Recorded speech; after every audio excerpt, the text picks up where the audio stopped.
Let's move on now to Class 3A. One state semifinalist figured to be there, top-ranked Southlake Carroll, and the Dragons blasted their way into the state championship round, and I do mean blasted, in their win over Gainesville last Friday night at Pennington Field in Bedford. Didn't take the Dragons long to score their first offensive play following a Gainesville punt. Brent Bonzak would take this pass from quarterback Will Mantooth and sprint for a 79-yard touchdown pass, and the Dragons would not look back.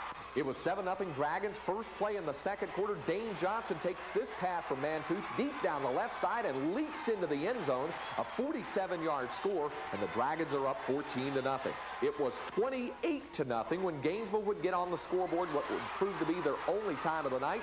Rodney Oates up the middle and down to the left sideline, 93 yards on this touchdown run. It's a 28-7 Dragon lead at the half. Gainesville with a bit of a hope, but that's all they would have, because Southlake Carroll would bust it open in the third quarter. Kyle Smith takes this interception in for a touchdown. The Dragons go on to rout Gainesville to win the 3A state semifinal 63-7. Carroll figured to be in the state championship round. The Coldspring Trojans, however, did not figure to be in the state championship matchup, at least not by many folks. But the Trojans are there after eliminating Marble Falls last Saturday afternoon in the Astrodome. In the first quarter, the Trojans get on the scoreboard first. Quarterback Arthur Reese gives to his tailback Ray Fisher, who starts around the right end, then breaking back left. He breaks several tackles to score from 24 yards out. The extra point try was no good, but it was 6-0 Trojans. In the second quarter, Marble Falls quarterback Blaine Klett will pitch out to his tailback Sean Alexander. He races around the left end untouched. It's a 4-yard run. The extra point puts the Mustangs on top 7-6. It was 21-12 Marble Falls at the half, but here come the Trojans in the third quarter. It's Reese giving to Fisher one more time up the middle to cap a scoring drive. And 7 yards out, it's a 21-18 contest. Reese would then hand off to Roderick Parks, who takes this one up the field, breaking tackles. He scores on a 45-yard touchdown run, and now it's 25-21 Coldspring going into the fourth quarter.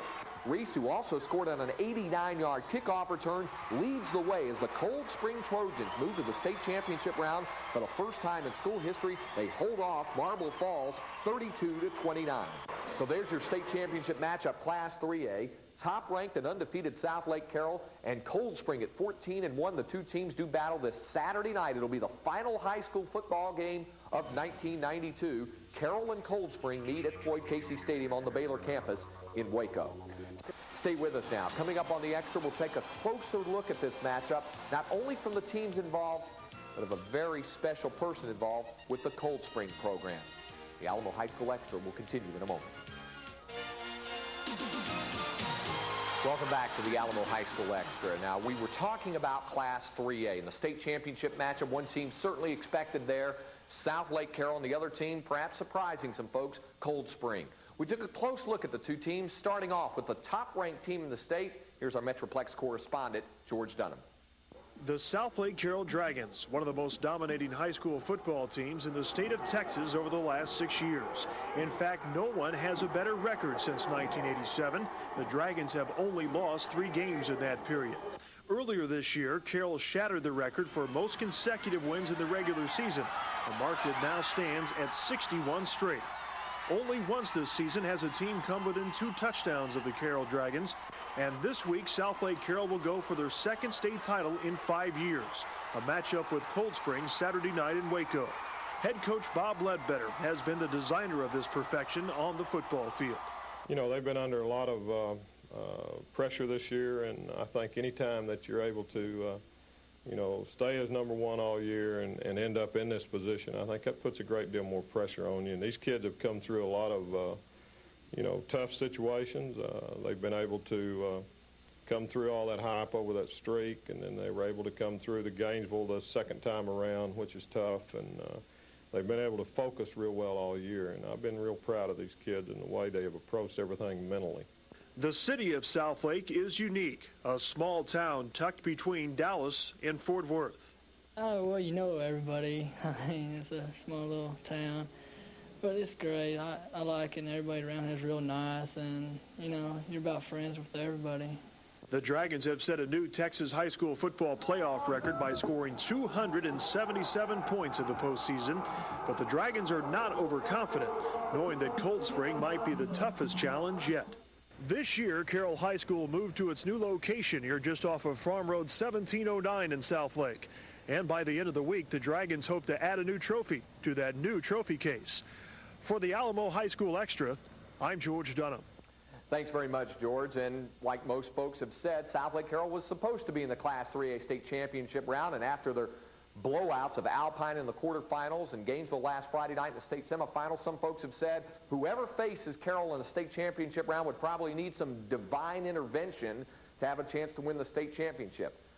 Well, I'm not that sure that Coldspring might not be getting some help from somewhere else, as we took a close look at what's gone on down in San Jacinto County. Man, Coach Peveto, you know, he meant a lot to everybody in Coldspring. He's something like a father, me and my brother. You know, we have rides and stuff. He come pick us up and help us out and things. And he, you know, he really showed us what life through football. He really showed us what life all about through football. Ed Peveto was a man who helped make the Coldspring Trojans a state power in Class 3A.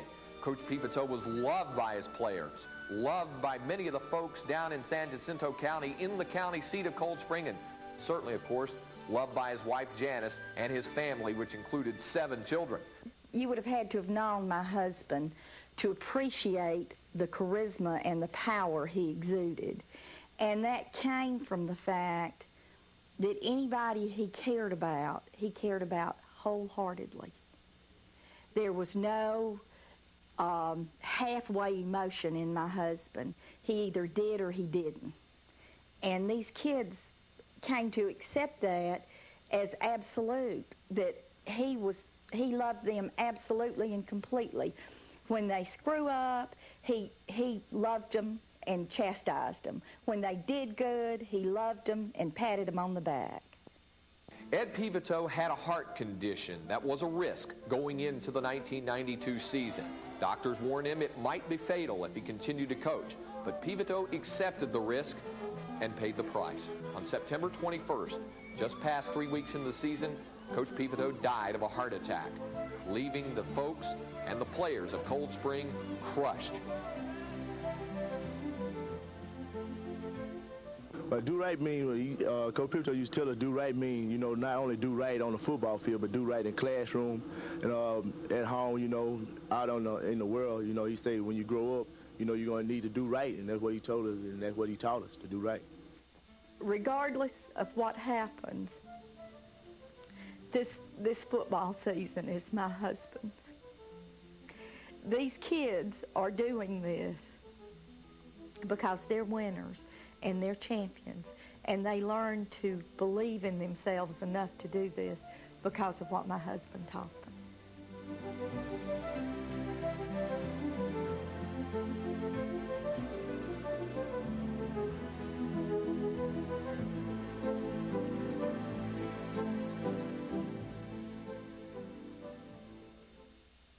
A truly heartwarming story down in San Jacinto County and in the county seat, Coldspring, as the Trojans prepare for the state 3A championship. And certainly credit has to go to interim head coach Roger Henry and his staff for keeping the Trojans together, as well as the power of Peveto power.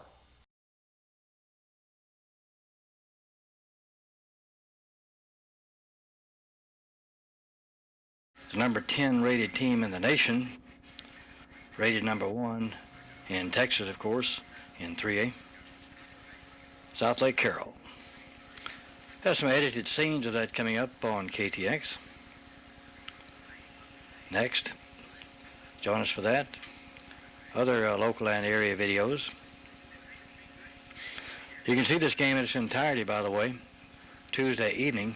That can be seen at 7 o'clock this coming Tuesday here on KTX. 7 p.m. Tuesday evening, the entire game.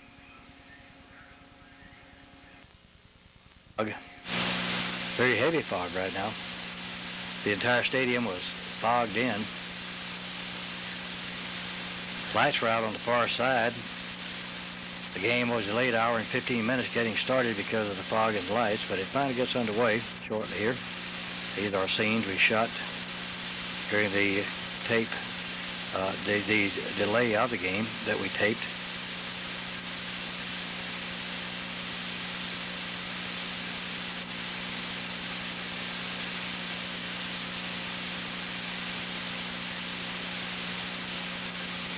Good crowd from Coldspring was there. Looked like probably 3,000, 4,000, 5,000 people on the far side. They're not in the stadium yet due to the fog and lighting conditions. They would not let them in on that side. They could get in on the other side over here where the lights were on the press box side from Southlake. So what you can see of the stands there, you can barely see the stands in there. No fans yet let in. You'll be watching scenes, edited scenes of this ball game from our news department throughout the afternoon here. And by the way, be sure to be watching coming up Tuesday night the entire game, the game in its entirety. LR Communications at 7 o'clock Tuesday night. Fog still holding sway.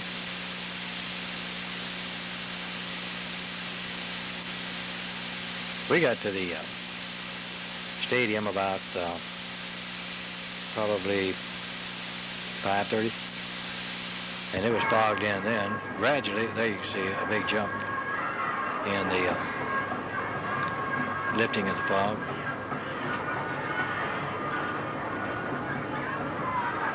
These shots were shot at separate times, time lapse. Let's look at the band, Southlake Carroll band.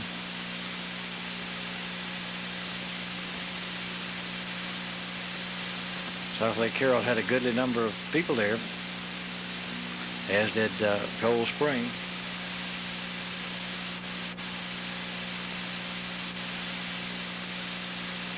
Especially considering the weather and so forth. There's the Coldspring side. They've now just begun to let the Coldspring fans in. I don't think so. I think that, you know, they have to wait just like we did. So it's going to be like starting the game at 7:30 whenever it gets started. We're going to be ready to play. James, I guess back when you were playing with Rice, you probably played in this stadium, didn't you? Played 2 games in this stadium, 2 different years, and you know, so they done upgraded since I played here. It looks real nice. It looks like a good stadium. You ought to be fun playing on it tonight. Back when you played on, was it natural grass or was it turf? It was turf, but the turf wasn't as nice as it is now. I think they done put some new turf in, but it really looked good. Okay, James, I appreciate it. We're going to let you go back and get with your players. Okay, thanks. Thank you, James. Back to you. People will check back with you in just a few minutes. Some of the players come on the field now. They're just doing a few warm-ups, and then some other players come on here in just a little bit. We are delayed. The kickoff should have began. Actually, the ceremonies and the school song should be going on right now, but due to the light failure, we're going to be delayed probably 45 minutes to an hour. We still have a real heavy mist here in Floyd Casey Stadium in Waco.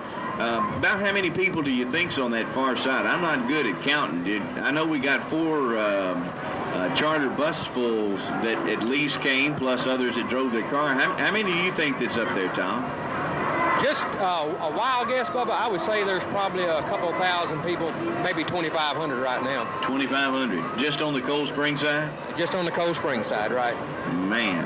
And does it look like that, I can't, they're kind of under me, does it look like that Southlake Carroll has more fans so far? Or Right now, Southlake Carroll probably has twice as many as Coldspring, but we kind of expected that. Yeah. They're quite a bit larger school than we are. Right. Well, tell me what your thoughts are as far as Southlake Carroll and Coldspring ball game.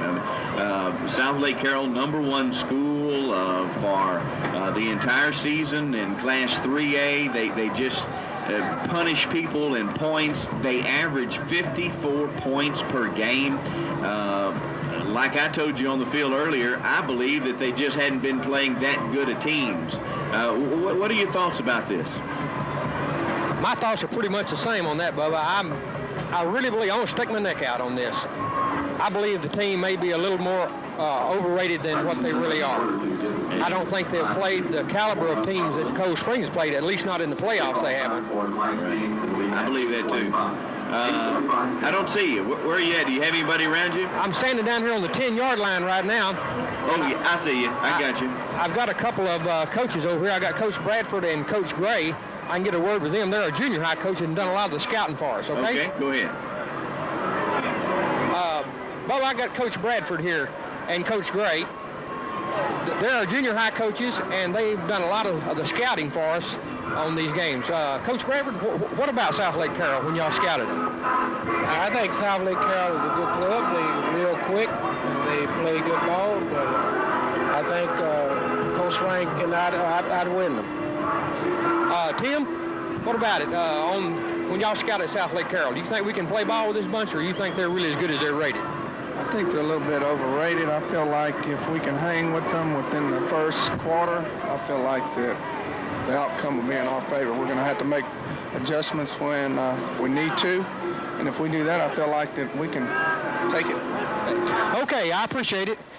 And Coach Henry just walked by and said we might be a little desperate interviewing Coach Bradford and and Tim, but he said he was just joking. Just a second, Coach Henry. It's Coach Roger Henry. I've got Coach Roger Henry here, and I'd just like to say good luck on the ball game. And what are your thoughts on it right now? Well, of course, I hope starting late's not going to be a distraction. I don't think it will be. I think still the best team's going to win. I believe so, too. Thank you for your time. Okay, Bubba, back up to you. Okay, thanks, Tom. We just received word that kickoff is going to be at 8:45. Kickoff at 8:45. We'll be back and give you an update on that. Considering the quandary facing Coldspring coach Roger Henry, he inherits what turns out to be a supremely talented team from a popular coach who died tragically as the season was getting underway. He must enable his players to feed off that emotion while trying to keep it channeled and preventing it from burning them out before their time.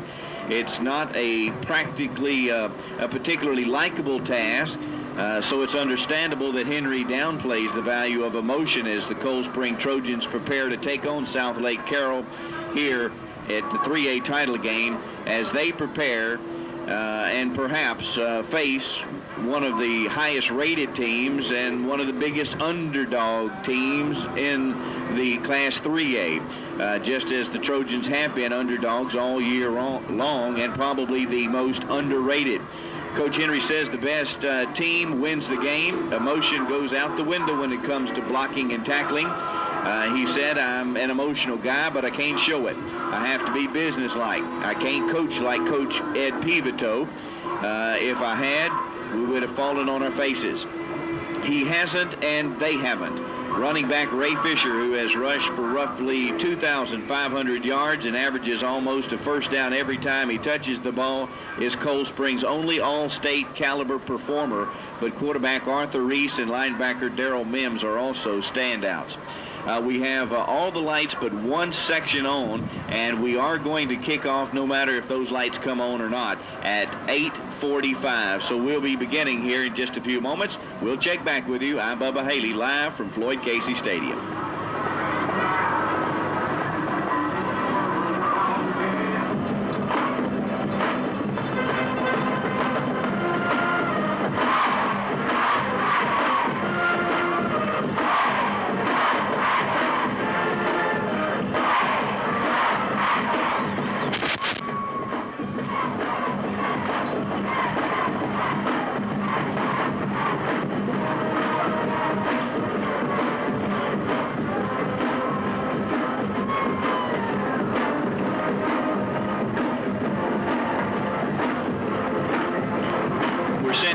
At 8:45. If you joined us a little bit late, we were waiting for the lights to come on. We had a light problem here in the stadium. One side of the field lights worked and the other side didn't. We have just one pole that is not lit right now, but that doesn't hold a bearing at all to it. And we will be going to Tom on the field in just a few minutes. And we want you to know that at 8:45 the game will kick off. What I'm looking at now on the field is Coldspring. That is what you're hearing now is Southlake Carroll. as many fans here as Coldspring, but that Coldspring side is filling up fast. And on the field right now, both teams are warming up. We are set to kick off in about 45 minutes from right now. Actually, the clock shows 46:35. So that's about, well, we'll still be at 8:45 at kickoff. Warm-up practice going on right now. Tom Brown is on the field live on the 50-yard line on the far side, and I believe you've got some alumni with you, Tom. That's right, Bubba. We have some players that played for Coldspring, I believe, in 72, 73, 74, something like that. And I have with me Eddie Elliser, Don Hill, and Gary McAdams. They were on a team that a lot of people considered as good as this team that we have this year. Don, how far did y'all go in the playoffs in 74? We lost in a by-district game against Columbus in 1974. They had a fine season. Worked real hard, had a good team, not as much depth. I tore ligaments in my knee early in the season, but we still won the district and we lost in the playoff. I believe you were a running back, weren't you? Yes, I played halfback there and got hurt early in the season. Probably if I had complete the season and went to a playoff, maybe we would have won more games. Okay. We have Eddie Elliser with us, too, and Eddie was a captain of that team in 74, and he was voted all-district on offense and defense, and he made all-district and the all-Trinity Valley team on offense and defense, and was voted most valuable player on the actually, he was Defensive Player of the Year. He was probably, if I can get this paper down here, Bubba, he was the only Coldspring player to ever be selected top Defensive Player of the Year by Trinity Valley and the district. Eddie, what do you think about this team? I think they're doing a real good job. They brought us this far, and I'm proud to be here with them. I'm glad they're here. On defense, you played middle linebacker? Yes, middle linebacker. And on offense, what would you play on offense? Play little guard, tight end, stuff like that. Gary, you was on that same team, right? Yes, sir. And what position did you play? Played defensive tackle and offensive guard. And did you get any honors that year as far as all-district went? All-district both ways. He made all-district both ways. What do you think about this team, the Trojans, this year? I think we got a real good team. I got a heck of a running back and a real good defense. About the best defense I've seen Coldspring have in a long time. Okay, over here I've got Zach Turner. Zach played in what year? 84. And David Duron, what year did you play? 86 and 87, too. And what do y'all think about the team coming this far? Oh, man, it's great. I knew they could do it at the start of the season, especially after they beat Crockett. And I think we got a real good shot tonight. Okay, what do you think, David? Well, I think it's a goal that everybody in Coldspring's been wanting to see happen for a while now. I'm really proud of the guys for coming along and getting this far. Bubba, both these gentlemen I was talking to, the last two here, they're both officers for our sheriff's department in San Jacinto County. Back to you. Okay, thanks, Tom, and we'll be checking back with you in just a few minutes as we talk to Mr. Bill Forney, who is the head of the UIL, who is here. We'll be talking with Mr. Forney here in just a few moments. We're set to kick off in about 45 minutes. Again, delayed because of a light problem, and the lights are now on, and the teams are on the field practicing and warming up. And we'll be talking with Mr. Forney with the UIL in just a few moments. The #1 ranked Southlake Carroll High School Dragons put an exclamation point on an earlier 46-6 win against Gainesville by routing the Leopards 63-7 in a Class 3A state semifinal at Pennington Field Friday night. The Carroll Dragons advanced to the state championship game against the Coldspring Jones Trojans tonight. Kickoff in about 45 minutes here from Baylor University's Floyd Casey Stadium in Waco. Now, Coldspring Jones will be the visiting team. They're sitting on the far side, and the Trojan fans are going to be seating on the east side of Casey Stadium. We'd say there's a good 2,500 of them over there right now. This is the first time that Coldspring Jones has been to the state finals. Now, as far as the Dragons, it's their first appearance. It is their first appearance in a championship game since 1988. That team captured the only football crown in the school history. They have been to the semifinals 3 years in a row. Southlake Carroll is 15-0, ranked number 1 all year by AP, brings in an offense averaging 438 yards and 49-point average per game. Writers in the Dallas-Fort Worth area believe the Dragons have the potential of scoring 4 to 6 touchdowns against Coldspring. One writer said, "I definitely think it's going to be a high-scoring game."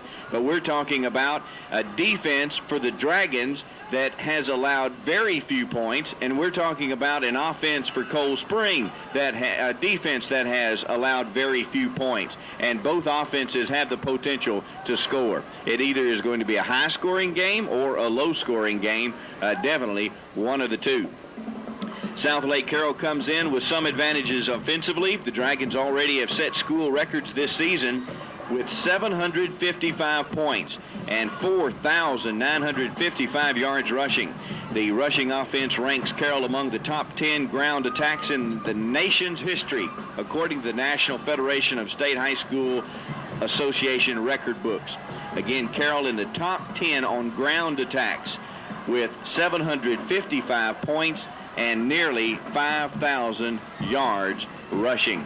They are an explosive team, but as many have said, they believe that this team could be overranked, and they believe also that they might not have played as good a teams as Coldspring has played. But as Coach Henry said, very simply, that it's going to be the best team that wins. Tom, I don't have my eye on you. Do you have Mr. Forney with you?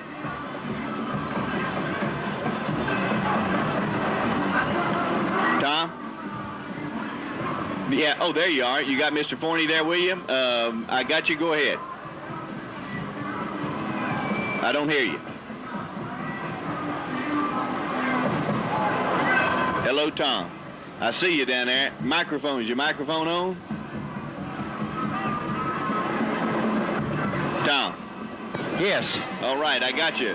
You're on. Okay, Brother Withers, we've got the president of UIL. If you just turn around, we'll... Mr. Bill Forney, and what we'd like to ask you, Bill, is, like if the lights would have stayed out, what would have been our alternatives on a deal like that?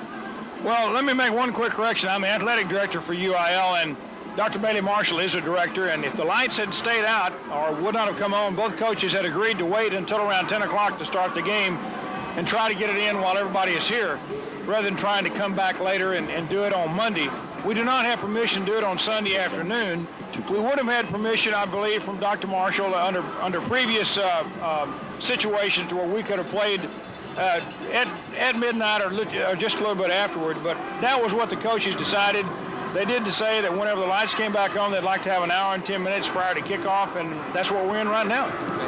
So basically the rule is no Sunday play? We have a rule, the schools, 1,170 schools that make up the UIL have a rule which says no Sunday play. There are some exceptions when regional track meets and regional tournaments are postponed because of weather, and all schools involved agree to come back on Sunday afternoon after 12 o'clock. We've had some cases where we've had postponements there. We have not had that in football, however. In those cases, we've had playoffs 2 or 3 years ago. We had a Conference A championship that was just canceled on Saturday because the weather was atrocious and played on Monday. And I think the options here were to continue to delay until as far into the night as they could.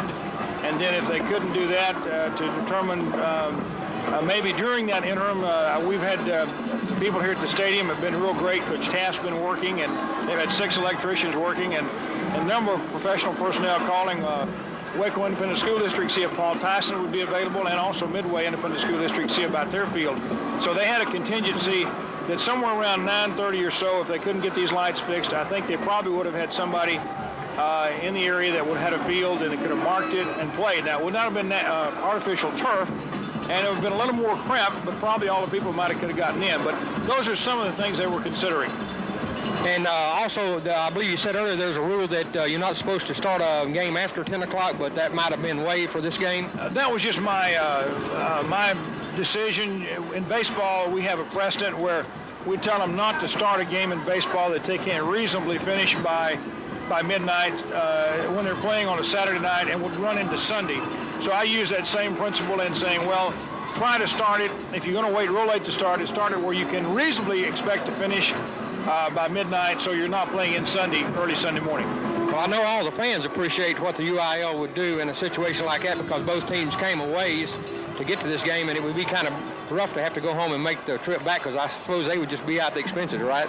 Right, and I think both coaches, a lot of things happened here. I think both coaches had to realize that if the lights had not come on any more than they were at that time, since the fog and rain had lifted, they probably were thinking about playing it under the lighting conditions that were present, which weren't good for the fans and for the TV and for the people in the press box, but would have been okay for the youngsters that could see the ball and punts and kickoffs and passes. Somebody in the press box quipped, well, you know, when I played in Conference B schools, we didn't have lights this good. So the coaches were working every way they could to try to get it in, and I'm glad we got the lights on. We appreciate you, Kevin. I appreciate your time for the interview. Back to you, Bubba. Thank you, Tom.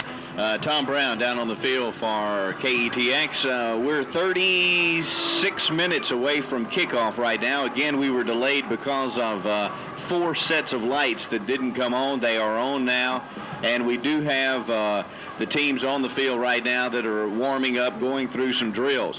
Coldspring will be in all red, white helmets, and Southlake Carroll, which is right outside the Dallas-Fort Worth airport area, they are green and white and black, it looks like. Green, white, and black, and they are the Dragons. They come in with a perfect record. Coldspring has 1 loss. We'll be coming back in about 15 or, well, actually, we'll be coming back in about 25 minutes with the kickoff. We'll take you back to the studios.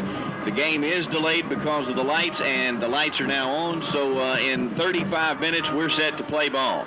We'll check back with you in 25 minutes at the Class 3A state championship game between Southlake Carroll and the Coldspring Trojans. I'm Bubba Haley, live from Baylor University's Floyd Casey Stadium.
I've been looking hard too. I mean, you'd think there'd be a fan, you know?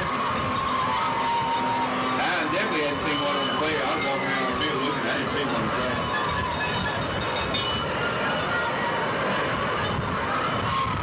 They said it might be moved up next year. Well, it might be overrated.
Test it.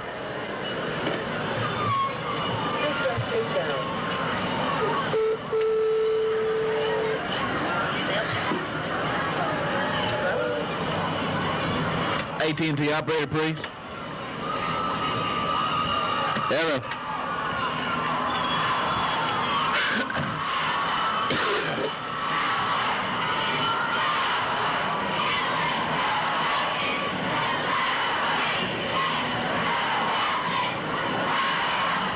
Hello?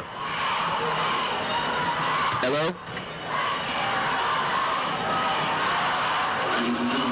Hello?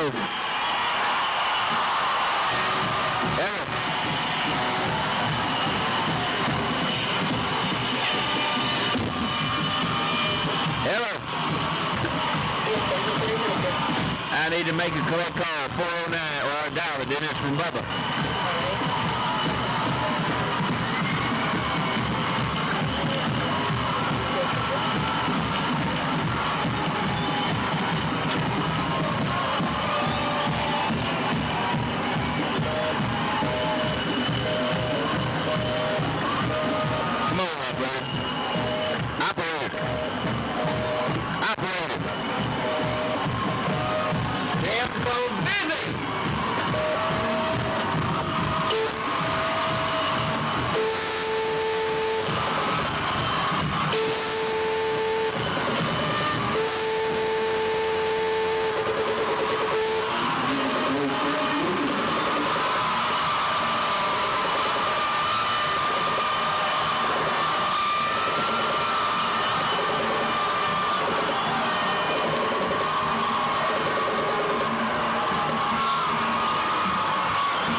I need to make a collect call, Bubba.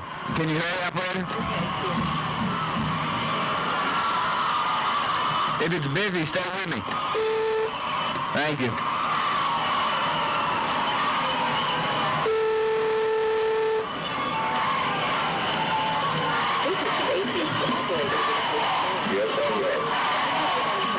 And Bubba. Okay, call me right back.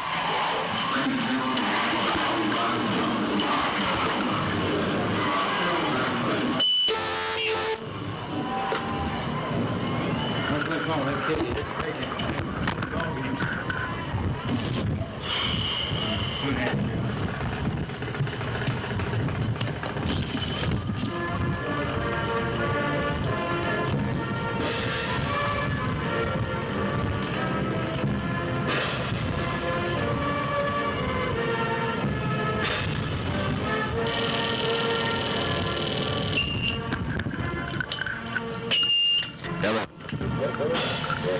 I'm ready.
Playoff game between the Coldspring Trojans, and here they come on the field.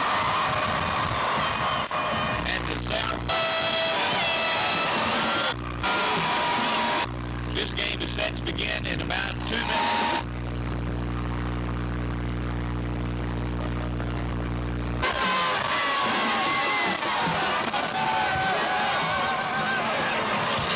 And if I can go back to the studio real quick, Alex, we've been asked by some of the coaches across the way if you'll get some cassettes and record this game for us, please, sir. The entire game. Just get you some cassettes, if you would, Alex, and record the entire game for us. We've had some requests for audio tapes of this game as well.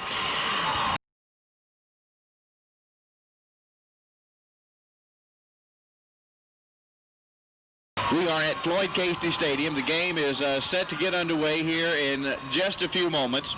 I have right now in the middle of the field, we are set to find out exactly who is going to kick and who is going to receive. We have the captains from both Southlake Carroll and Coldspring in the middle of the field. We have about a minute before kickoff right now, and we were delayed because of lights. One set of lights here in Baylor Stadium did not come on. And they have delayed the game until the lights come on. When the lights come on, we had 1 hour, and so we're now just fixing to get underway. The teams are on the field, or on the sidelines. The captain's in the middle of the field right now, and here is the signal from the referee. Southlake Carroll will receive. Coldspring will kick off.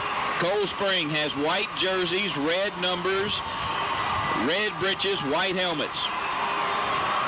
Southlake Carroll is in green uniforms, white helmets, white numbers. Their colors are white, black, and green. Southlake Carroll is right around the Dallas-Fort Worth Airport area. They are undefeated. They come into this game 15-0, and they have been ranked #1 in the state for the entire season. Now, the underdogs in this game is most definitely the Coldspring Trojans, but as they said at the pep rally, they like that. Tom, what's the feeling across the way? Well, it's very loud over this side of the field. Everybody's excited. The crowd got into it early before the players came out. As soon as the players made their way up through the tunnel, the crowd really got into it. So everything is really popping on this side of the field. All right, Tom, we'll be checking in and out with you with some interviews. We also we have Coldspring on the east side. They are the visitors. They are on the far side from us, so Tom's microphone may get a little noisy at times, but he is also going to be our crowd noise microphone, so we can hear the crowd of Coldspring. And we will be doing some interviews from the field as well. Tom's right now standing around some of the cheerleaders. So, Tom, just point that microphone in the direction of all the crowd noise, because it's going to be mighty loud here tonight. And keep that up, Thomas, and we'll be checking back with you. And I can hear you in my left ear, so if you come up with an interview or you got something you want to pass on to me, Tom, you just go right ahead and do that. We are set to kick off now. The Class 3A state championship game is about to get underway. We are broadcasting live on 92.3 FM. You can see this game tomorrow, we hope, at 1 p.m. Here we go, the kickoff. Class 3A championship is underway. It's dropped and it's picked up at the 5, the 10, the 15, the 20, 23-yard line, and down he goes. Brought down by number 24 for Coldspring, Roderick Parks.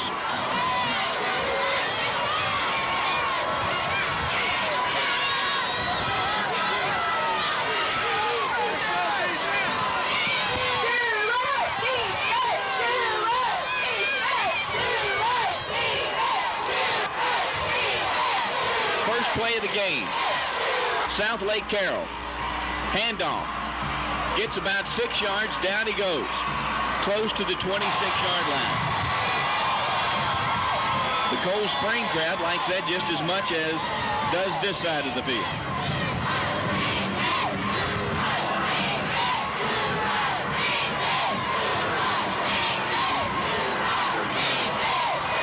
Second down, 5 yards to go. Ball on the 29-yard line. Option play, end around. Boom, he's hit at the 30-yard line.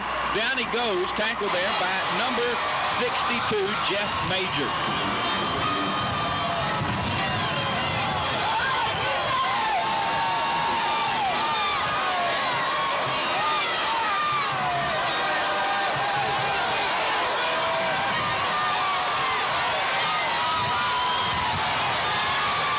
Third down and 4. Strong side to the right, one man in the backfield. Hand off to him right up the middle. Gets about 3 yards, and he's slung down. Flag goes down. I believe it's going to be face mask against Coldspring.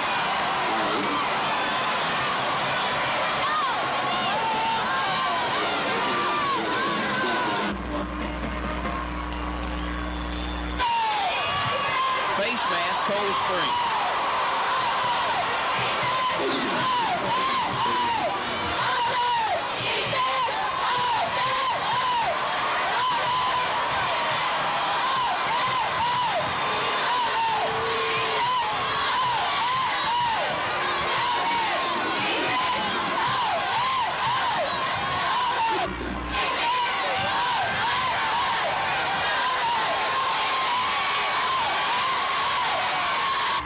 Option play, pitch out to the right side. He's at midfield, 50, into Coldspring territory, down close to the 40-yard line.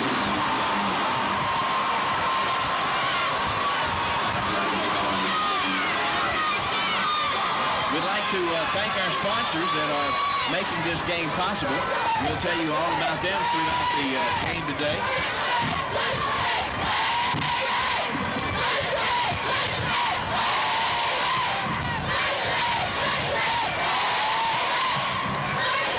Quarterback for Southlake Carroll, Will Mantooth, is the Offensive Player of the Year according to Associated Press. He's also on the first team offense at quarterback. Running back Ray Fisher finished second behind Mantooth. First and 10 for Southlake Carroll. They're on the 41-yard line of Coldspring. Option play, first man through gets it, 6 yards down he goes. Picks up about 6. Going to be second down.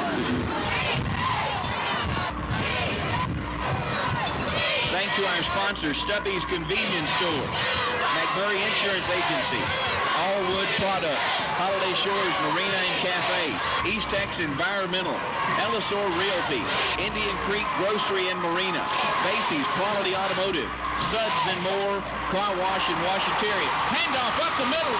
Boy, did he break it for about 20 yards, down close to the 14-yard line. Picked up there of about 24 yards. Going to be another first down for Southlake Carroll.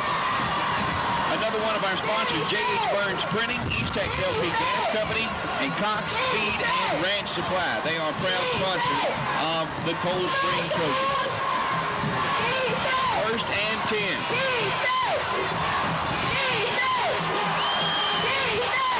Handoff up the middle. Number 10's got room. 5, 4, 3, touchdown. Southlake Carroll scores. In 2 minutes, Southlake Carroll is on the board.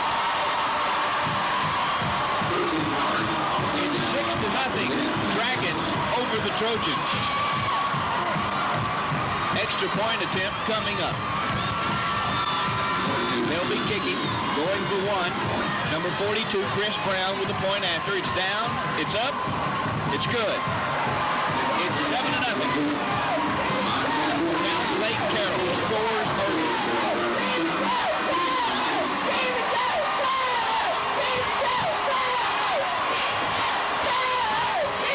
Stubby's Food Mart reminds you that they have now KFC Express, and that KFC Express will be opening up in Onalaska December the 27th, and Stubby's is the first convenience store in the world to carry the KFC Express. And if you're in the Onalaska area, Onalaska is now open after rebuilding due to a recent fire. They're back in business now at Onalaska at the red light. Stubby's is a proud supporter of the Polk and San Jacinto County youth, and they also support the Say No to Drugs program. That's Stubby's. There's a convenience store near you. If you want movie rentals, over 1,000 movie titles, including recent hits such as Alien 3 and Lethal Weapon 3. Nintendo and VCR rentals are also available. You can play Lotto Texas at all the Stubby's stores. Stubby's prides themselves on cleanliness, friendliness, and variety. Stubby's offers the community the kind of modern facilities and excellent services their customers expect. Stubby's, the friendly convenience store.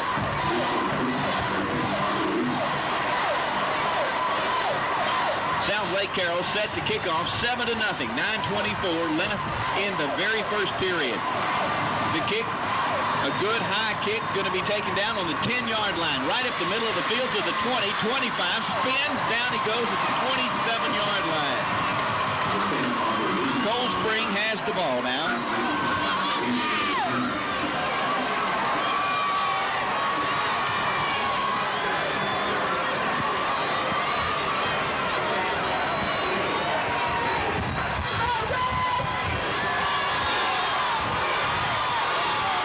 First and 10, Coldspring from their 25. Option play, Reese keeps it, got a little bit of room, gets about 4 yards, down he goes about the 29-yard line. Starting offense, Arthur Reese at quarterback. The fullback is Ray Fisher. Running back, Roderick Parks. Wide receivers, Leonard McKinney. The tight end is Eric Benestani. Another tight end is Kevin Reed. The line is Ed Spiller, Joe Robinson, Clint Botard, John Blankenmeyer, and Chad McQueen. It's second down and 8 on the 29. Handoff to Fisher, 3 or 4 yards. Down he goes, going to be third down and about 4. Head coach for the Coldspring Trojans is Roger Henry.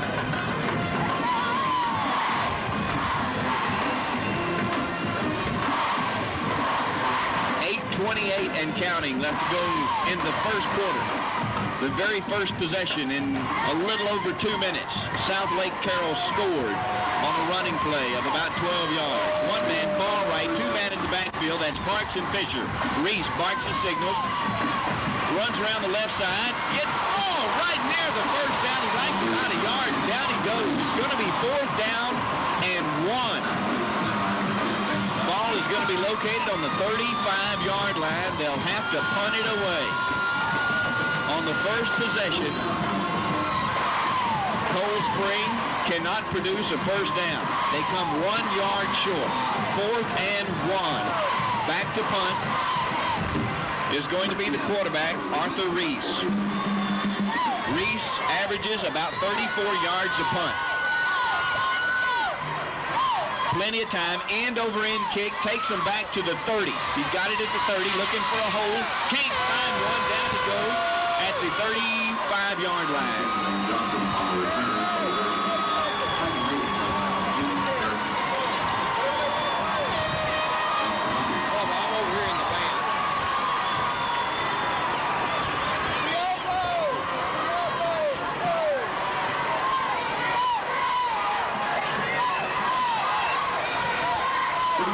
Give you the starting offense for Southlake Carroll in just a few moments.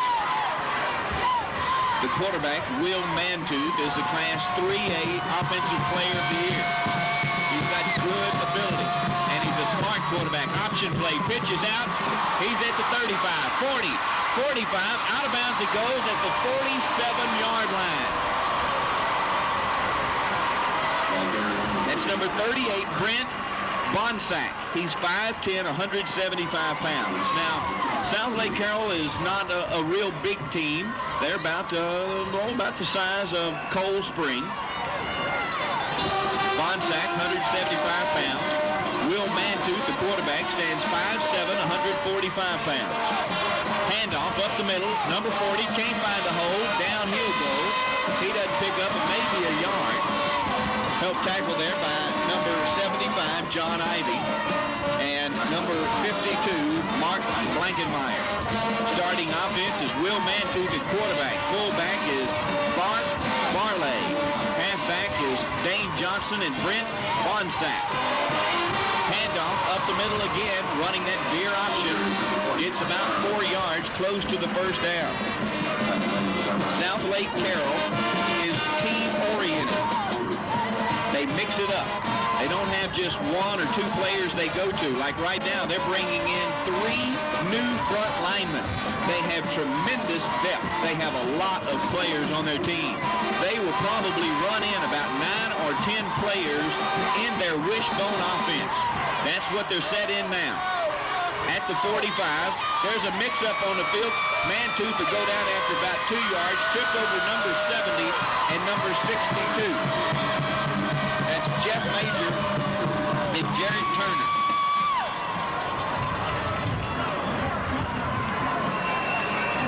The rest of the starting offense.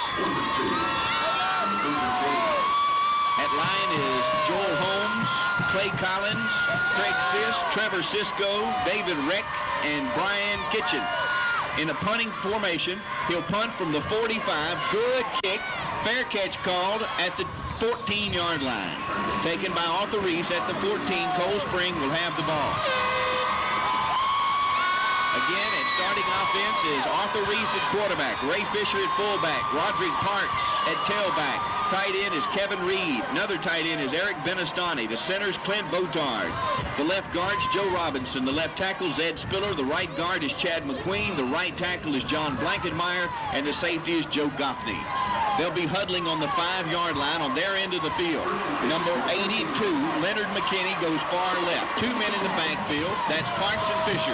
Reese looking, rolls around to the left side. He's at the 12. He's looking, cuts upfield, close to the 18-yard line. Down he goes, pickup of about 4. That'll bring up second down.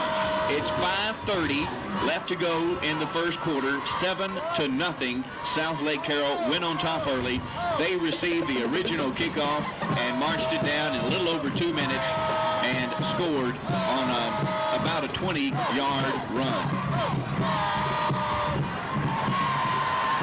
McKinney splits far right this time.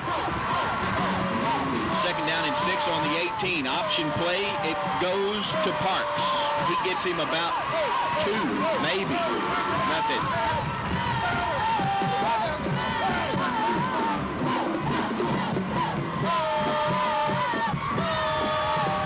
Roderick Parks has carried the ball 130 times for 681 yards. Parks averages about 5 yards per carry. Leonard McKinney goes far left. It's split in. Third down and 2 on the 22-yard line. Takes the snap, hands off to Fisher. Nothing.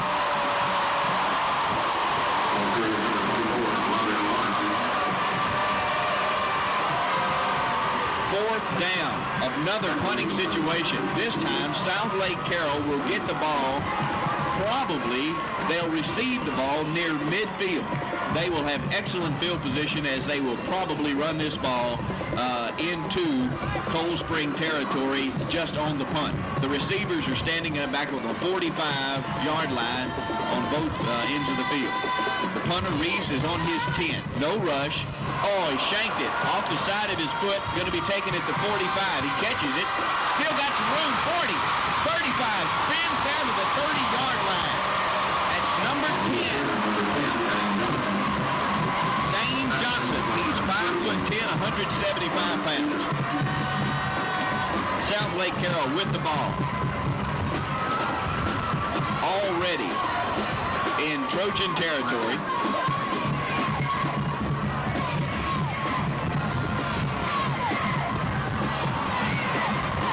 Illegal block. Coldspring will be declined against Southlake Carroll. The penalty against Coldspring. It'll be 1st and 10 from the 30-yard line. 3:41 left to go in the first quarter. It's already 7-0 Southlake Carroll. They have the ball on the Trojan 30. Wishbone formation.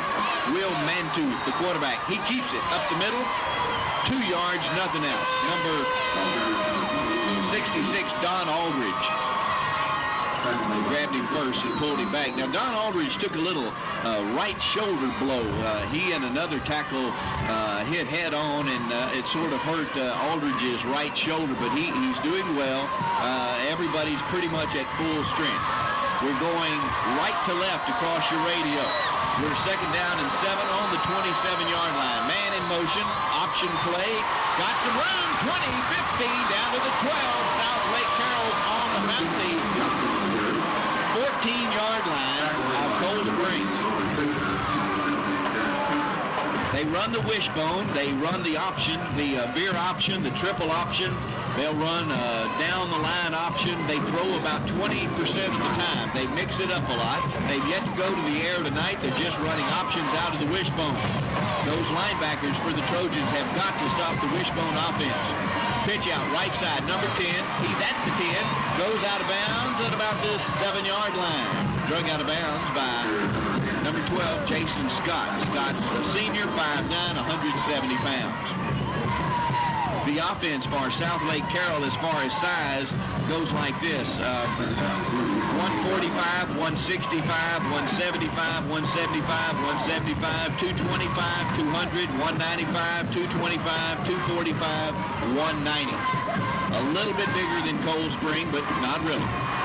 2:45 left to go in the first quarter. 7-0 Southlake Carroll. It's 2nd down and 3 from the 8-yard line. Number 10 gets it at the 5, at the 4. Down he goes. Flag goes down. Hopefully we might have a holding penalty out of that.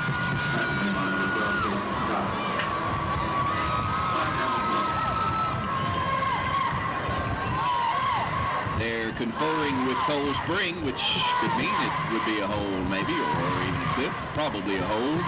Oh, face mask against Coldspring. 1st down. Half the distance of the goal. They're on the 3-yard line now. That puts it on the 1.5-yard line. Southlake Carroll, dressed in all green, white numbers, white helmets. They're going from right to left. Coldspring, goal line defense. They're on the 2-yard line. 1st and goal. Southlake Carroll about to score again. Prevent defense for Coldspring. Handoff up the middle. Nowhere. No. He doesn't get anywhere. Stopped there by number 75, John Ivey. Ivey's 5'9", 220 pounds. We'll enjoy John Ivey for 2 more years. He's a sophomore. Good crowd here tonight. We started late because a set of the lights did not come on. They got that problem fixed. We started at about 8:45. We have 2 minutes left to go in the first quarter. Coldspring trails 7-0. Southlake Carroll on the 1-yard line. 2nd down and goal. Handoff up the middle. Touchdown. Southlake Carroll scores again.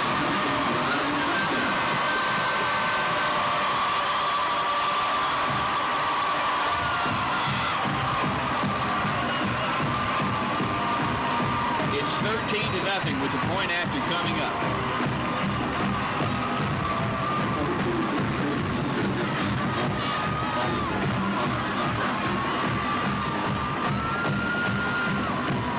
The snap, it's down, it's up, it's good. It's 14-0. 1:49 left to go in the first quarter. Southlake Carroll has dominated offensively this first quarter.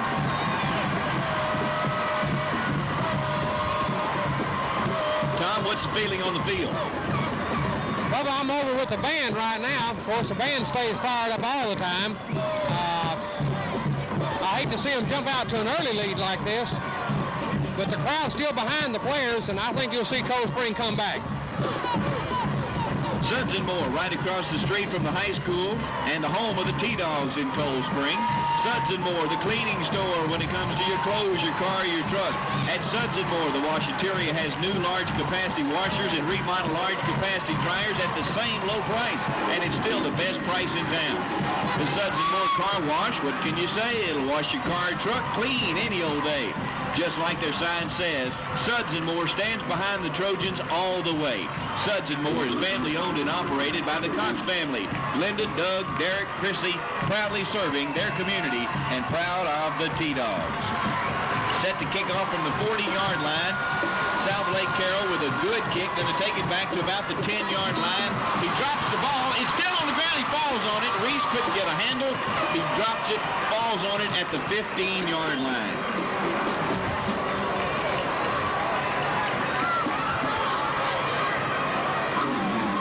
Arthur Reese on kickoff returns averages about 30 yards. He, in the last game, ran one all the way back in the Astrodome, 90 yards.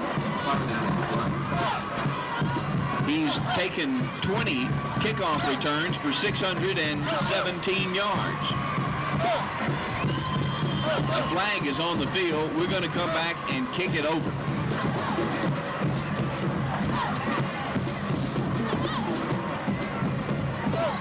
The referees and umpires tonight are from Austin. Offsides against Southlake Carroll on the kickoff. They're going to now kick off from the 35-yard line. Reese is the deepest man. He'll be standing back on about the 15-yard line. He again averages about 31 yards per kickoff return. Next is Ray Fisher, who averages about 19 yards per kickoff return. He's just to the right of the quarterback, Arthur Reese. The kickoff going from right to left. When Coldspring receives the ball, they'll be going left to right. Kicking off from the 35-yard line now after a 5-yard penalty.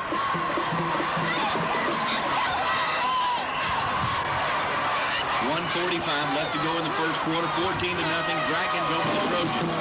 Good kick again back to the 10. It's Reese at the 15, 20, 25, 30, 32-yard line. Down he'll go.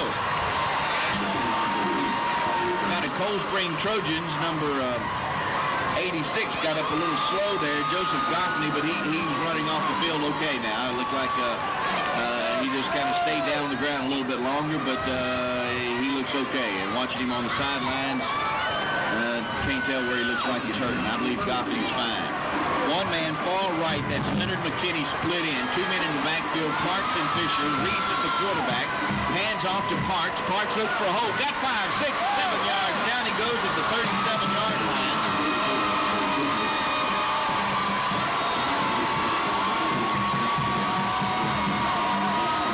See where they mark it. It looks like it's going to be a pickup of about 6 yards. They're going to mark the ball at about the 38-yard line.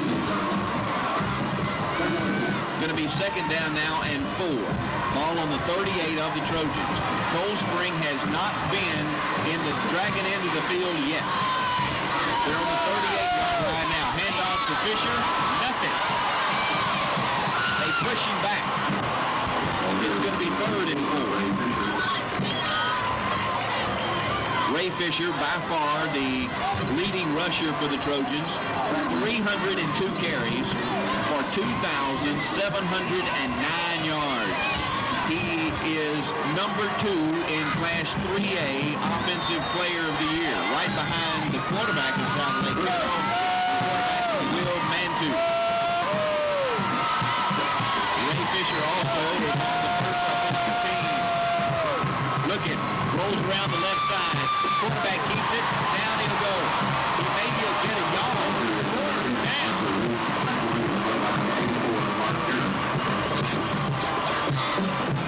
9 seconds, 8 seconds left to go in the first quarter. Coldspring is yet to produce. The clock will run out of the first quarter. That's the end of the first quarter. It has been a totally dominated game in the first quarter by Southlake Carroll. 14-0. Coldspring has yet to move the ball. Defensively, they're doing a good job, but they are picking up fairly big yardage each time they run the ball. All Wood Products is a proud supporter of the Coldspring Trojans. They're 1 mile east on Highway 150 from the courthouse in Coldspring. All Wood Products sells a variety of hardwoods, oak, walnut, ash, and other fine hardwoods. All Wood Products are experts in kiln drying. In fact, they have customers coast to coast who trust their computerized kiln technology. All Wood Products custom dries hardwoods for their competition as well as for themselves. All Wood Products stands for quality and processes and sells to the lumber store, the builder, or the homeowner. The finest hardwood available at the best prices anywhere. Call them at 653-2739. 653-2739. That's All Wood Products. 1 mile east on Highway 150 from the courthouse in Coldspring.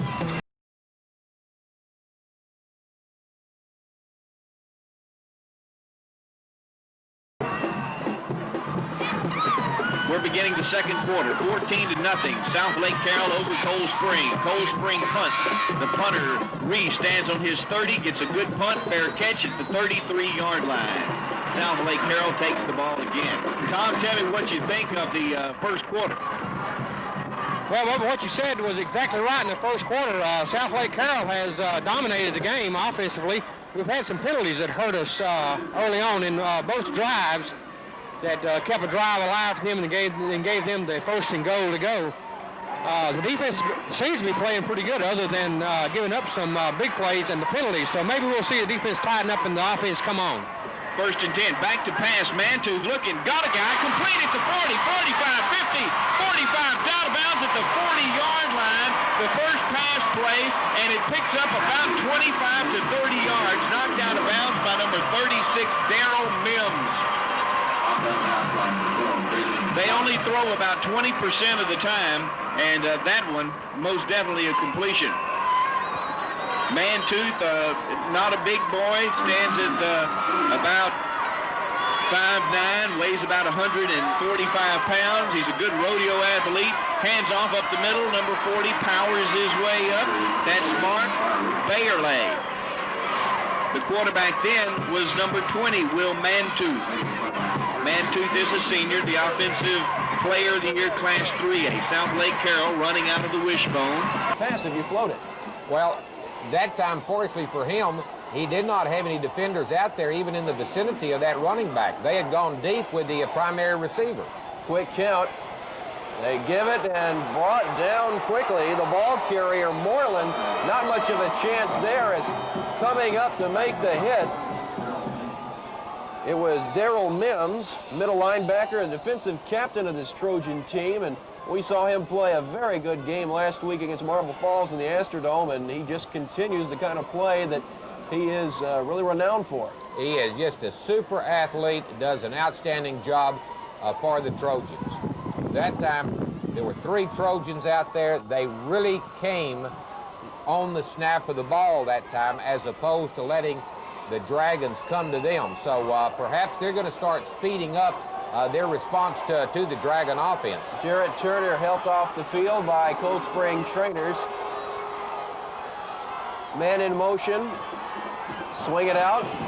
Johnson across near the 30-yard line. The referee will spot him just short of the first down, just shy of the Coldspring 32-yard line. And Johnson can't have missed it by more than a half yard, and they might go ahead and bring the chains out anyway. Well, the key to that play was Roderick Parks, running back, out in front of the receiver. He threw a block out that actually broke the receiver loose, that allowed him to get as far downfield as he did. 10 minutes, second quarter, fourth down and short. Give it right up the middle. Byerly will have the first down as he gets 2 yards on fourth down and really only needed about 4 or 5 inches. Well, the Southlake Carroll coaches are really showing their confidence in their offensive line. That time it was a straight dive play, nothing fancy. They just lined up and ran right at Coldspring, picked up the first down. So the Southlake Carroll coaches are of the opinion at this point that their offensive line will still control the football.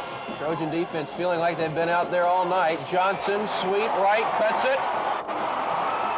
All the way inside the 15 to the 13-yard line. Once again, that's the same play that they've been running all night long with such a tremendous degree of success. And I've said that they're going to continue to run it until Coldspring is able to defend it. And on first down, Dane Johnson picks up 17 yards. And he has really had a very good start in this ball game. He has run the ball well and at full speed. That's the way this entire Southlake Carroll team seems to operate on offense. Byerly up the middle, through a couple of tacklers, just shy of the goal line. Inside the 2-yard line, near the 1. Just a quick play right up through the middle. Southlake Carroll saw Marble Falls run a lot of plays up the middle, and I think that's probably why they're choosing those to run those type plays periodically. Byerly is the injured Dragon in the goal line. He was hit pretty hard. He had been hit initially just inside the 5-yard line, was spinning it off balance, and they got another pretty good lick as one of the Trojans came up from the secondary and really laid a nice hit on him. Well, that's the time that a football player is most vulnerable, when they're in a spin or something, when they're off balance. Their feet, we were on the field prior to the ball game. The field is rather tacky, a little bit sticky with this mist falling. It's not slick at all. In that kind of an awkward position, the ball carrier can certainly get a hard lick. Byerly's still down, being attended to by the Southlake Carroll training staff, and Trojan players looking on. And of course, nobody likes to see any player get hurt in any situation, and it does in a football game. When you have an injury, it does give you a chance to reflect.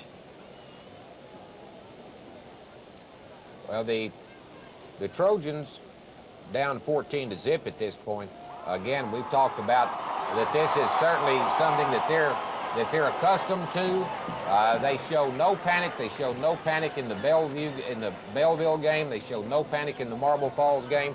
They just continued to play solid football, and then all of a sudden kind of gained the momentum and went back and took the lead and won those 2 ball games. Byerly helped off and unable to put any weight whatsoever on that left knee. We hope it's not serious, but from that, it didn't look like we might see him again in this ball game, but we'll keep an eye on him. Full house look for Carroll, first and goal, in for the touchdown. And the ball carrier, Dane Johnson, fitting that he should cap off that drive when he had several very good runs. Certainly nothing fancy in that particular play.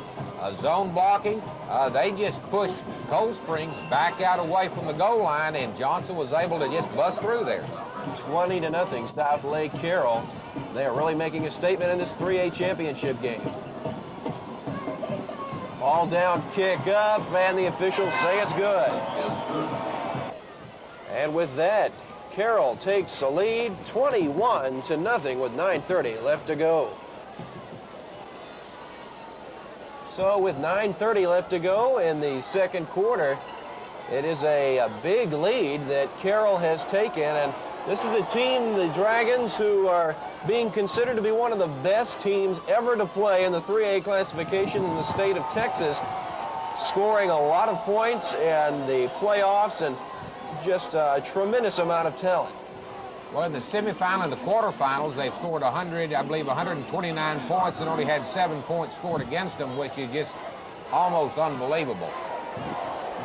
kick got caught up in the wind. Arthur Reese will take it at a knee, and Coldspring will start from their 20. Well, you always want to go into the playoffs with some momentum, and you could definitely say that Carroll came in with some momentum. The most points they've scored all year is 63, and they did that last week in the semifinals against Gainesville, 63-7. And in the semifinals, you just don't score 63 points. No, you know, when you're down to the semifinals, you figure that you're down to literally the Tush Hogs in your division from across the state. And when you have the capacity to score that many points at that point in the season, it's just unheard of. Trojans trying to get something started on offense. Arthur Reese under the center, give it to Ray Fisher, nothing doing. Well, the Coldspring Trojans are trying to run that middle, and if they ever get past the line of scrimmage, they may be able to pick up some yardage. But again, the Southlake Carroll Dragons defensive line, they're dominating at this point, and they're just not letting Fisher get a hole big enough to get through. Unofficial rushing totals so far for Coldspring, 10 carries, 20 yards in the first quarter. Second down, roll out. Reese looking deep, has a man tied up, and the ball is caught. We may see offensive pass interference. There is a flag down. It looked as if McKinney pushed off at the last moment. Could have gone either way, though. Both players had their faces turned playing the football. Well, the flag will definitely be an offensive pass interference. That's what the referee indicated just a second ago. Well, now they're walking back down the field, but... And if it had to take a big play to get this Trojan offense, they're hoping that was it. Pass interference against the Dragons, not against... But I'm not for sure, so they'll just mark the penalty off, even though the pass... Well, I'm not for sure. Was that pass complete or not? It looked to be complete, but the referees apparently ruling that it was one-hopped. They'll get the 15 yards, move out to the 35, and set up with a first down and 10. Fisher, hard running, but popped hard just as he crossed the 35-yard line. Give him credit for a yard, and that's about the toughest yard he'll work for all year. Well, I'll tell you what, you can talk about licks. That time the lick was given by 32, Kyle Smith of Southlake Carroll, and that's just about as hard a hit as you'll see in high school football. Under 8.5 minutes to go till halftime. Coldspring Trojans trying to mount their first drive. Option keeper Reese, ball came loose and is recovered. Johnny on the spot for Coldspring is Eric Benestante, and the 6'1 junior, the right man in the right place at the right time. Well, we had talked about the ball being put on the turf. I don't think that was a question of a slick ball or anything. That was simply a matter that Coldspring was able to strip that ball as the ball carrier went by. Third down, and the Trojans need to get to the 45-yard line. Reese rolling right. Got pressure and is brought down. The speed rush from the outside. Steve Marlin, the all-state defensive end, and he ran right through the block of Ray Fisher. We had talked earlier about the speed of Coldspring's. That time, we saw number 24 for the Dragons run him down from behind. So that is what you call speed on speed. Excellent defensive play by Moreland. A loss of 5. Closer, now that we look at it, more closer to 12 yards on the loss. And on 4th and 15, Reese and the Trojans will have to punt it away. Some pressure up the middle, but he gets it away cleanly. And Johnson will fair catch it at the 42-yard line. The Carroll offense unofficially in the first quarter, 14 carries, 110 yards. They definitely have had their way. They've thrown a couple of passes. They've been in the short variety to the back, swinging out of the backfield. If nothing more than maybe just to try to vary their attack some, but the basic part of it isn't too bad. Well, they've done that. They've accomplished those passes very successfully, simply because they've been so successful on the ground. That's drawn the defense in and left the running backs coming out of the backfield. 1st and 10, 7 minutes left to go, second quarter. The carry is by Johnson again. He gets to the 45, a tough run of about 3 yards. Well, that was just a straight student body to the right where the quarterback spins, pitches the ball back to Johnson, and everybody goes to the right side and tries to knock someone down and break Johnson through that initial defensive wall. Second down and officially 7 yards. Ball carrier, the fullback up the middle. Very good defensive play on the part of the Trojans that time. The linebackers very active in the last few ball games, the two inside linebackers. Pounds. Defensive end is Jeff Major, 5'9", 165. Jarrett Turner is linebacker, 5'11", 175 pounds. He's out of the game right now with a hurt knee. Third down and about 5.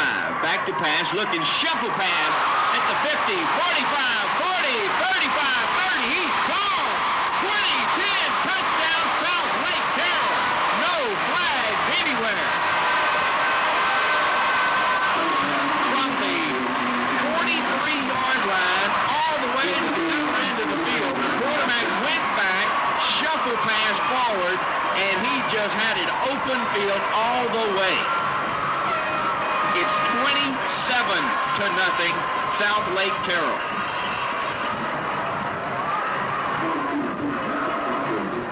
Point after attempt coming up.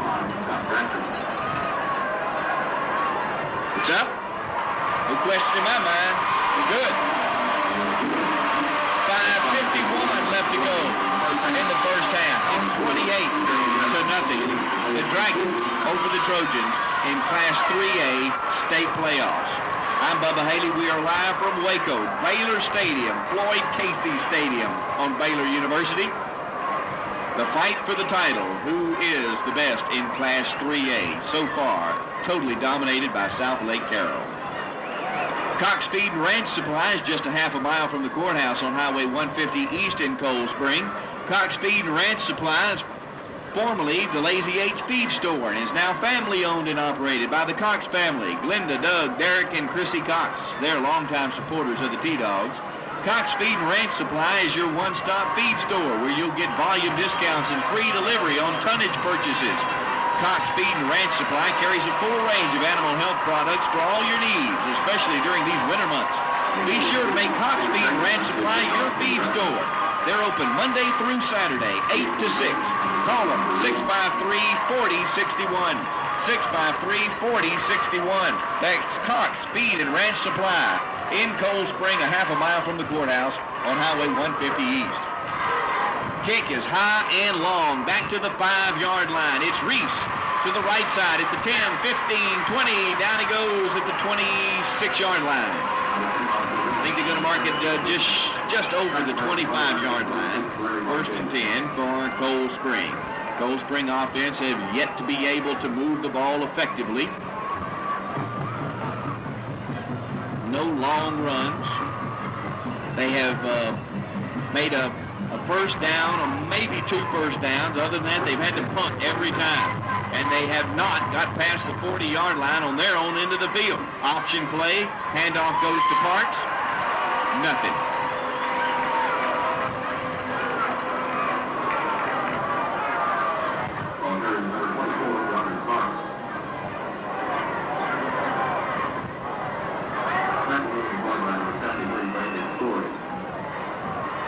It's going to be second down and 9.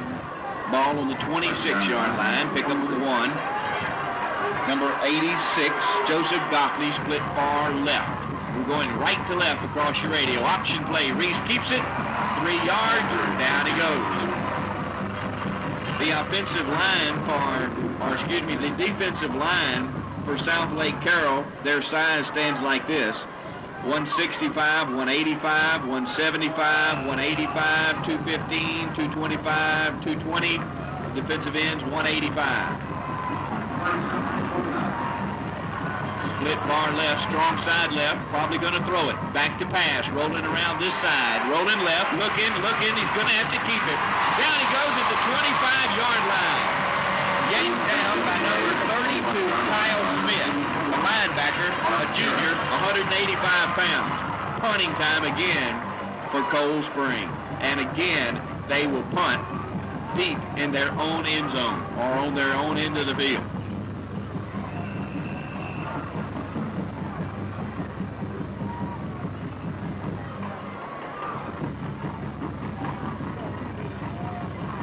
Reese stands back on his backing up 10-yard line. Takes the snap. Good snap. No rush. Good kick. Going to be taken at the 45. Looking for a hole. Dancing around. Can't find it. Now shoots up the middle. Gets about 3 yards. Down he goes into Coldspring territory on about the 48-yard line.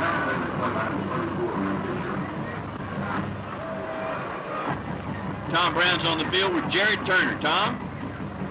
Bubba, on Jared Turner, I just talked with him, and he said he hyperextended his knee. They've got ice on it, and he looks kind of doubtful right now. At first, he thought he would be able to go back in, but I think it's giving him quite a bit of pain right at the moment. So we won't expect to see Turner back in anytime soon, you don't think? Well, like I say, right now he's trying to work it off and has ice on it, and he told me that he hyperextended it, so that's not a real good outlook for that on him coming back. On the play that you, you thought they had Patterson interference, I believe what they called was defensive holding, which was only a 10-yard penalty. Defensive holding? Right, I believe that's what the call was. I saw interference. I don't know if you saw it. I saw interference. Yeah, well, I think what the official rule that he might have had a hold of him there before he interfered with him even, so he called the holding. Thank you, sir. Right now we have illegal blocked by Coldspring. Penalties have plagued them. This penalty is now going to set them back on the 13-yard line. It's 4th down and about 22 yards. Reese will be back to punt. He's standing in his end zone. Good snap, no rush. He kicks it to the 35-yard line, fair catch. With 3 minutes and 40 seconds left to go in the first half, it's 28-0, Southlake Carroll. Southlake Carroll now has the ball again on the 35-yard line of the Trojans.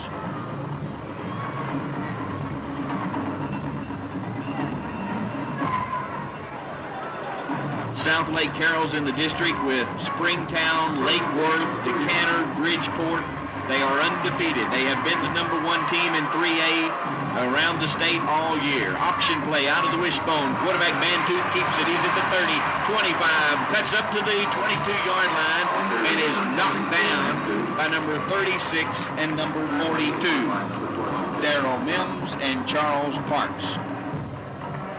Darrell Mims is the linebacker, 5'9", 170 pounds.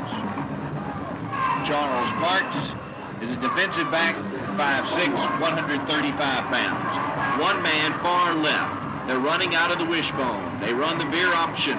Right now they're going to be running down the line option.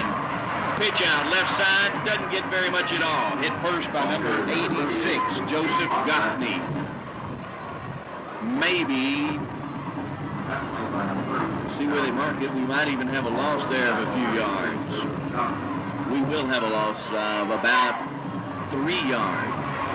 2nd down now and 13. Ball on the 25-yard line of the Trojans. Man in motion coming this way. Flags go down. Probably a motion penalty against the Dragons. We're at the Class 3A state playoff game. Motion, Southlake Carroll.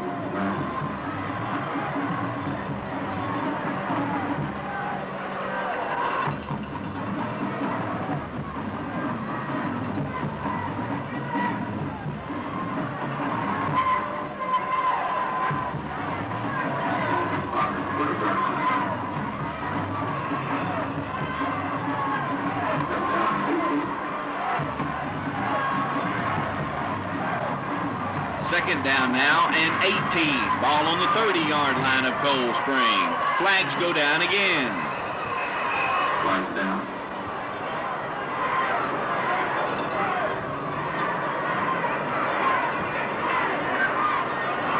Motion again. Illegal procedure against the Dragons. It'll move them back another 5 yards.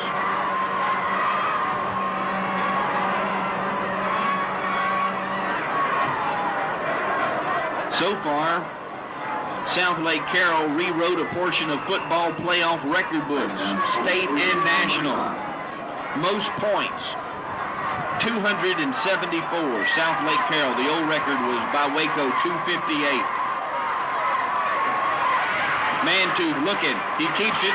Cuts upfield to the 30, 25, 22-yard line. The 5'10", 145-pound rodeo cowboy got up to the 21-yard line.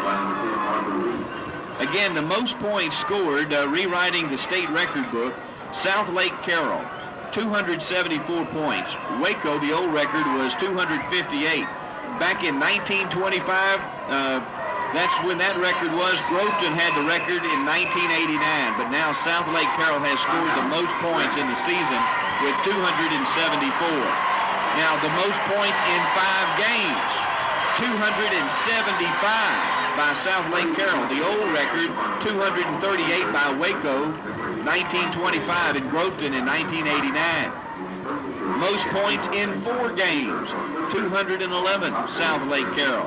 It ties the record set in 1989 by Groveton. Most points in a semifinal, 63 by Southlake Carroll versus Gainesville, that game this year. Coldspring, 14-1, are the underdogs to record-breaking Southlake Carroll in the Class 3A finals. But so was Lubbock back in 1939 when the 10-3-1 Westerners upset one of Paul Tyson's great Waco teams, 20-14. Coldspring goes into this game about a 12-point underdog.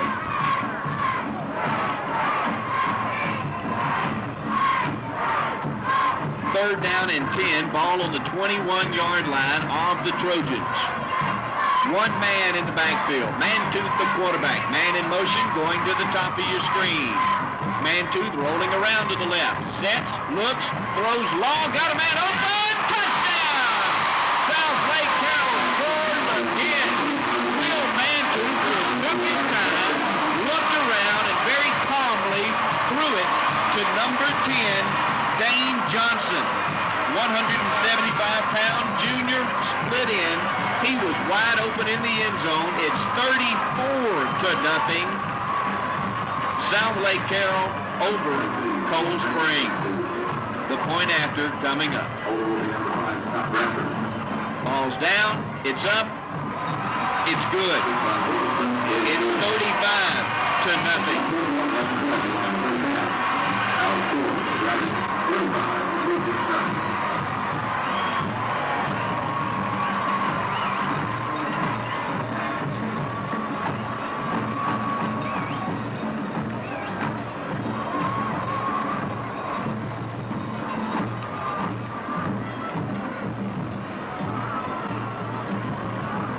J.H. Burns Printing offers you fine printing at fair prices. They're your hometown printer, offering you all the services of a full-service printing company, featuring pickup and delivery, letterhead, business cards, envelopes, ad flyers, posters, notepads, announcements, invitations, invoices, brochures, newsletters, labels, 2, 3, 4, 5-part forms, printed computer forms, presentation folders, computer letterheads, plus more.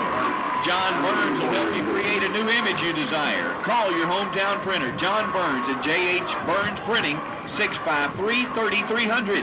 653-3300. J.H. Burns Printing, a proud supporter of the Coldspring Trojans.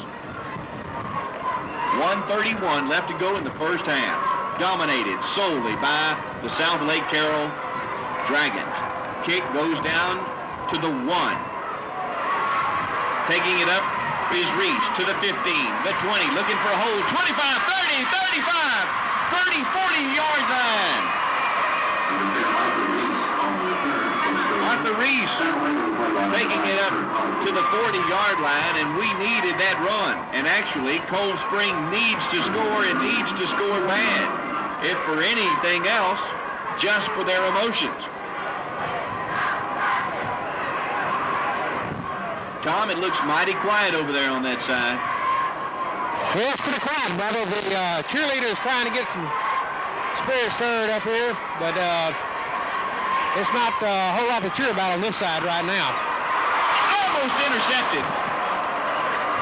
Reese rolled out, threw a little old 10-yard pass out to Ray Fisher. It was almost intercepted by 2 players, number 10 and number 30, Dane Johnson and Chad Bowler. They were both there. They both juggled it for a minute and dropped it. It's going to be incomplete.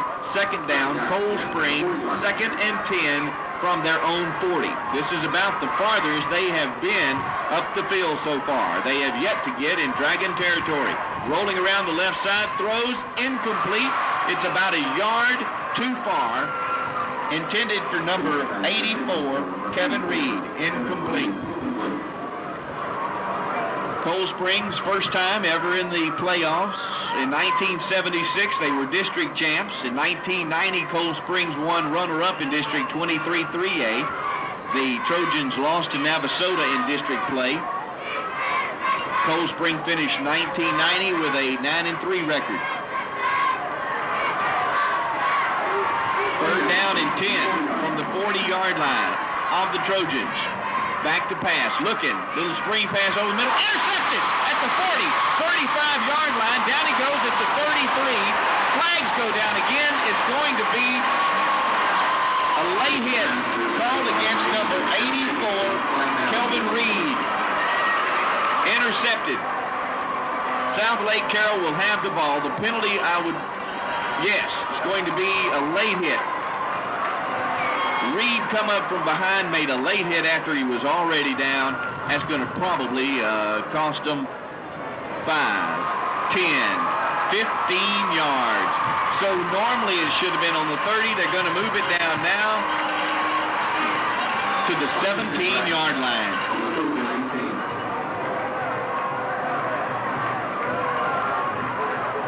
In 1991, Coach Ed Peveto's Trojans were beaten by Navasota and Splendora, costing Coldspring a berth in the state playoff. They finished 91 with an 8-2-0 record. Coldspring, the 19 3A district champs.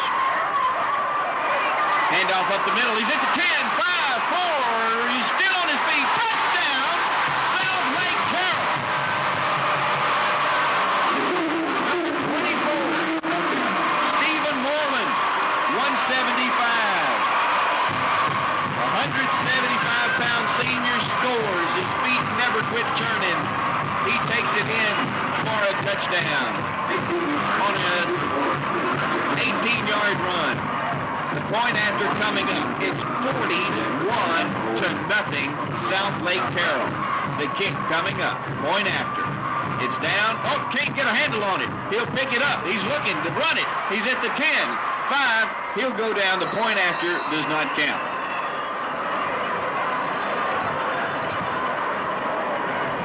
The score will remain 41-0 with 52 seconds left to go. Tom Brown will be talking with Coach Monahan or Coach Sykes here in just a few moments as the very somber Coldspring Trojans go into the locker room to see how they can come back from at least a 41-point deficit. Kickoff coming up in just a moment. East Tech's Environmental Consulting, specialist in providing environmental, analytical, and consulting services. East Tech's Environmental has built its organization and reputation with a highly professional team of degreed biologists, microbiologists, toxicologists, geologists, and chemists, providing many special services in all phases of environmental concerns. In its laboratory division, East Tech's Environmental provides analytical evaluation of water, wastewater, soil, and sludges. East Tech's Environmental for all your environmental testing and service needs. Call them at 653-3249. 653-3249. East Tech's Environmental in Coldspring and in Nacogdoches. 52 seconds left to go in the first half. 41-0, Southlake Carroll over Coldspring. Kicking from left to right from the 40. Gets another good kick, and this is going to go into the end zone and out of the end zone. They'll bring it back on the 20-yard line.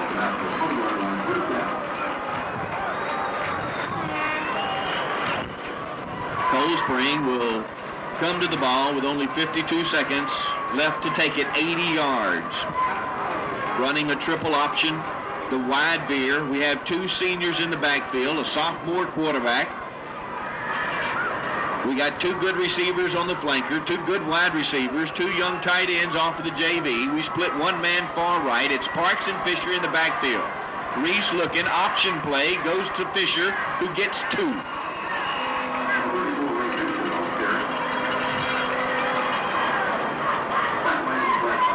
The defense for Southlake Carroll, very similar to Marble Falls defense. They run what they call a 50 defense, an odd man front with the nose guard. All the defensive linemen are juniors. Strong side right, back to handoff up the middle. It's about 3 yards. Good fake, yeah, got about 3 yards. That's going to be Fisher with the ball carrier. 7, 6, 5, 4. You're fixing to hear a loud cheer from the Southlake Carroll Dragons side, and that's the first half.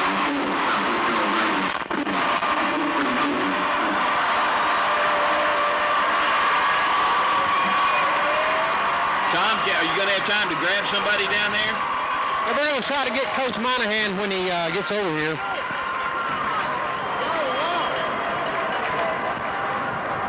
That is the end of the first half. It's 41-0 Southlake Carroll.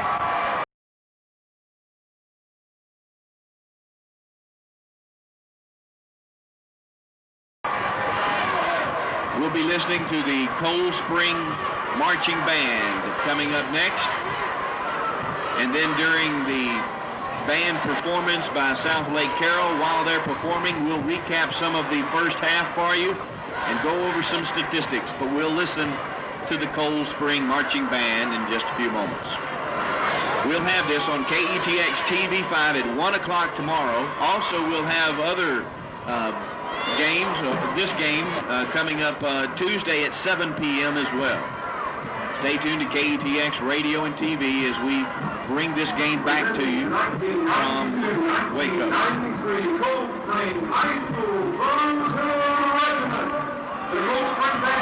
Bubba, I couldn't get him with the coaches. They went on down the tunnel. Okay, we'll hope we can get them when they come out. Tom, if you want to, you could go in, maybe see what they're saying in the locker room, listen to some of the coaches, listen to what happens and what the players say. Follow them in there. Let's get an idea of what's going on down there. Okay, Bubba. Now, right in the middle of the field from Floyd Casey Stadium at Baylor University, this is the Coldspring Trojan Marching Band.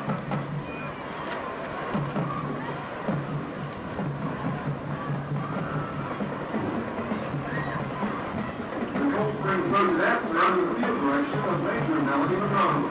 Other officers are Grant Representation and Captain Heidi Rostrand, Leanne Moore, and Anna Hose.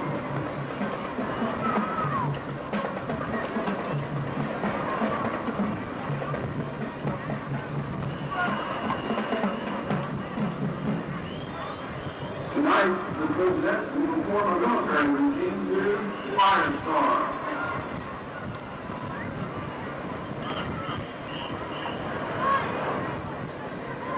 The band director is Royce Creek. The drill team director is Linda Curry.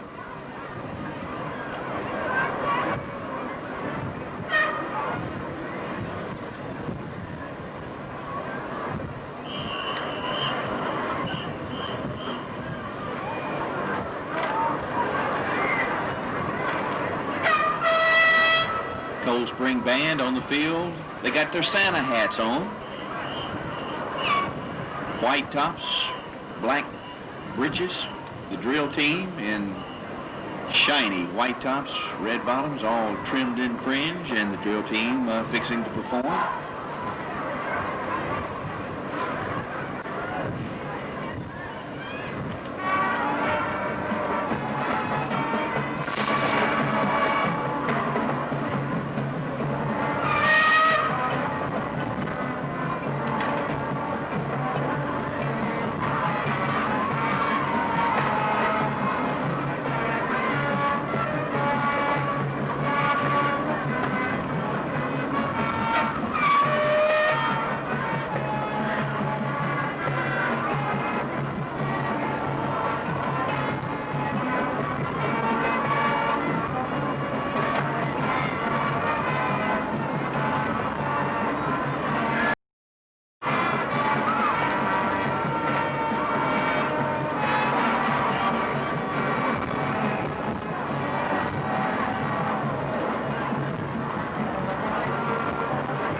portions of our award-winning halftime show. We open with Secret of the Desert.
finally, we'd like to feature our working color guard as they perform your Christmas theme.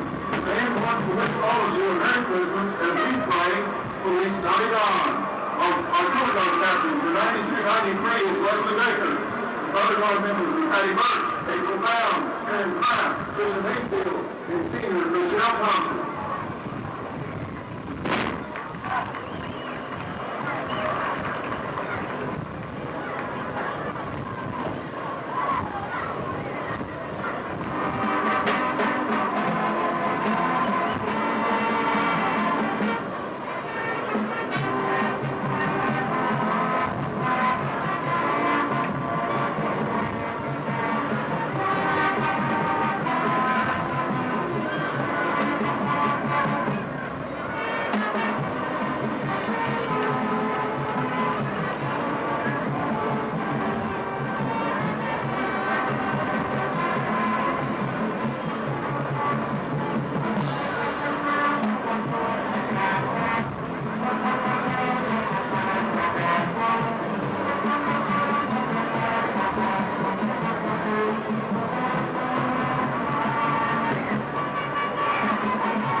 For 94 yards at the half.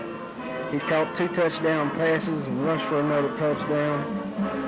The quarterback, Will Mantoo, I think he's one of the keys to the game, the option quarterback, and on several plays he has just really shuffled Coldspring's defense up on fake handoffs. And he doesn't have a 26-yard rushing. On the stat sheet, he's not a big factor, but people on the radio listening can believe that Mantooth is a key.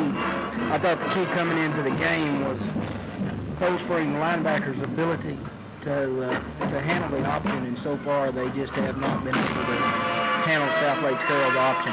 The Mantooth, of course, offensive player of the year for Class 3A, but he just reads the defense so well. He knows just when to throw it. He is calm back there, even with that touchdown pass from the 20-yard line. He just faded back. He saw the guy there. Was no big deal to him. He just tossed it over there to him, perfect pass. He's not a big guy, 5'9", 145 pounds, but it seems like what he might lack, if there's anything in talent, he makes up for through stability, because, I mean, he's just confident back there, and he can read that defense so well on the options. He proved that on when he threw the 53-yard pass shuttle pass to Dean Johnson. He was pressured. He had pressure all over him, and then Johnson proved his ability by breaking 2 tackles. And both these guys just have unbelievable explosion. And once they get the football in their hands, and they're just by the defense. They're both of them tremendous ball players, and they've been the difference in the ball game. That's right. At the half, Carroll's got 275 total yards, 29 carries, and 172 yards on the ground. Mantooth is 4 of 4 for 103 yards, and his receivers have been wide open. Coldspring secondary has been unable to cover them. Do you think that is because of their offense, or is the defensive backs just not where they're supposed to be? I just think it's the execution of Mantooth. He's such a threat in the option that the Cold Springs secondary is they're thinking run first, and when his receivers go out, they're just wide open. The secondary is thinking run. The entire Cold Springs defense is thinking run. When your running game is successful as theirs has been, it makes the pass an even more successful weapon. The statistics keep on going, but the statistics are just so lopsided right now. Yeah, they are lopsided, and nothing against Cold Spring being a second-half team, but boy, they're going to have to really show it. They'll have to come out and take it to it, and Arthur Reese is going to have to generate some passing yards, and don't be surprised if Coach Pat Monahan doesn't go to quarterback Stephen Scott in the second half. Scott's proven this year in the limited time that he's played that he can throw the football, and so Cold Springs fans shouldn't at all be surprised if Scott gets the call in the second half. Okay. Did we talk about total offense for Cold Spring? Cold Springs, these are unbelievable figures. No one, I don't think, thought coming into this game that Southlake Carroll would stop the Cold Springs offense completely. Cold Springs has only one first down. That came via a pass interference penalty. Ray Fisher's been limited to 15 yards on 7 carries. Rod Parks has 3 carries, 3 yards, and Arthur Reese has 5 carries on 8 yards. 3 passes, no completions, 1 interception that was converted into a touchdown on the first play. Bottom line is Cold Springs has 23 yards total offense and 1 first down. Unbelievable. It is unbelievable, and I didn't think it would happen. Sure, a lot of people out there didn't think it would happen. Man, well, tell me, do you credit the defense? Because the defense for Southlake Carroll traditionally has been keeping their opponents to low scores. Once again, I give a lot of credit to number 10, Dane Johnson. Dane is a tremendous athlete, and when Reese has went outside, Johnson has shattered him. And let's see if I can find him on the program here. The Carroll linebacker. There it is, right there you go. Jeff Eddington, that intercepted the pass. He's done a tremendous job throughout the game. They're keying on Ray Fisher. And, but it would seem that if they keyed on Fisher, that would leave Reese and Parks available. Well, the other linebackers, these teams have a lot of parallels, and I saw right off the bat that both teams have 3 very quick linebackers. And the difference in what is happening tonight is the Carroll linebackers are handling their responsibilities and staying at home and playing as they're supposed to. And Cold Springs, they've been guilty in the last 2 ball games in the first half of overreacting, and they've got by without it costing them very severely, but it has cost them severely tonight, and it's just going to be tough for them to get back in this ball game like they have the past 2 weeks. You're exactly right. I didn't call it overreacting. I don't remember what I called it, last week, but they would come in so fast they would miss the tackle. They would rush in to get the play, and they would actually miss tackles that they would have had by getting in there too quick. And you think that's happening tonight? I think it's happening tonight. John Ivey made a comment after the Belleville game.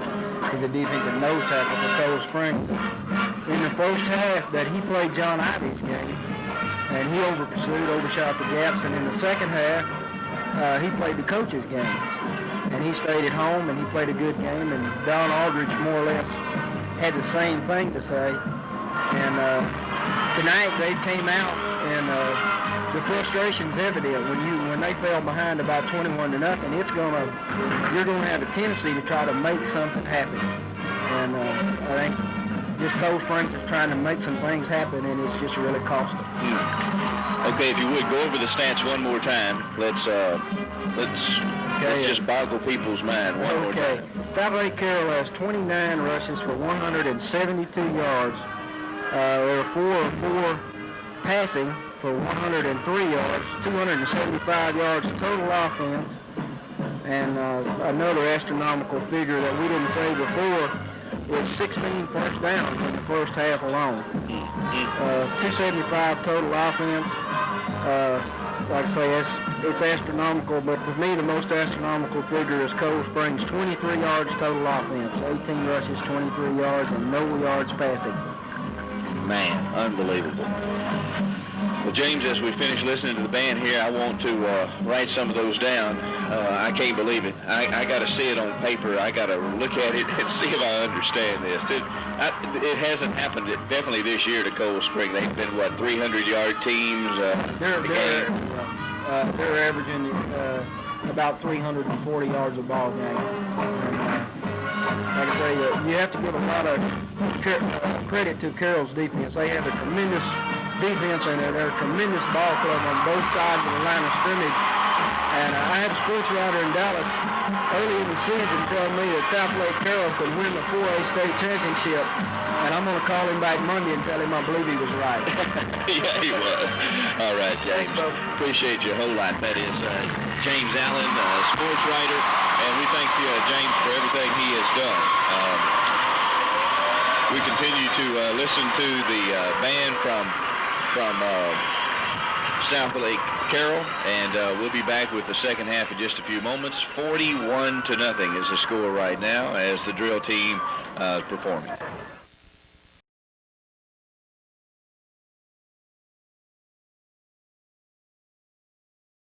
Gas Company and Cox Speed and Ranch Supply. There's the kick down to the 1-yard line. It's at the 10. Reese is at the 20, dances, 25, down he'll go at the 26-yard line. Coldspring takes over the ball, 1st and 10. Starting offensive starters, Arthur Reese at quarterback, Roderick Parks at running back, Rodney Harrison at running back, Ray Fisher at running back, tackle is Clint Botard, Joseph Robinson at guard. The other tackles, Chad McQueen. Another guard is John Blankenmeyer. The tight ends, Eric Benestani, Kelvin Reed, and the wide receiver, Joseph Goffney. 1st and 10, pitch out, looking for a hole, doesn't find one.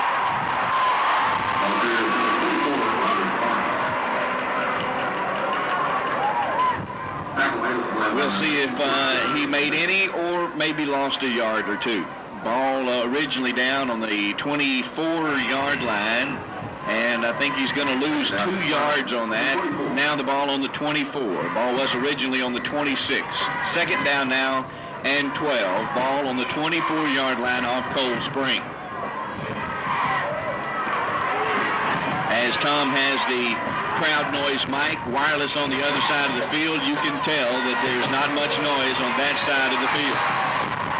The quarterback, Reese, runs it, looks for that triple option and can't find anything. He keeps it, maybe gets up to the original line of scrimmage. I believe he's just going to pick up a yard. It's still going to be 3rd down now and 11.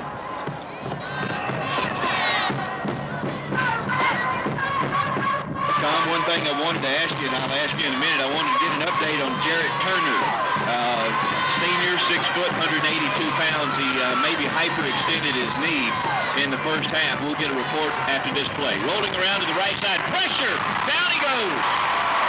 Loss of 15 yards.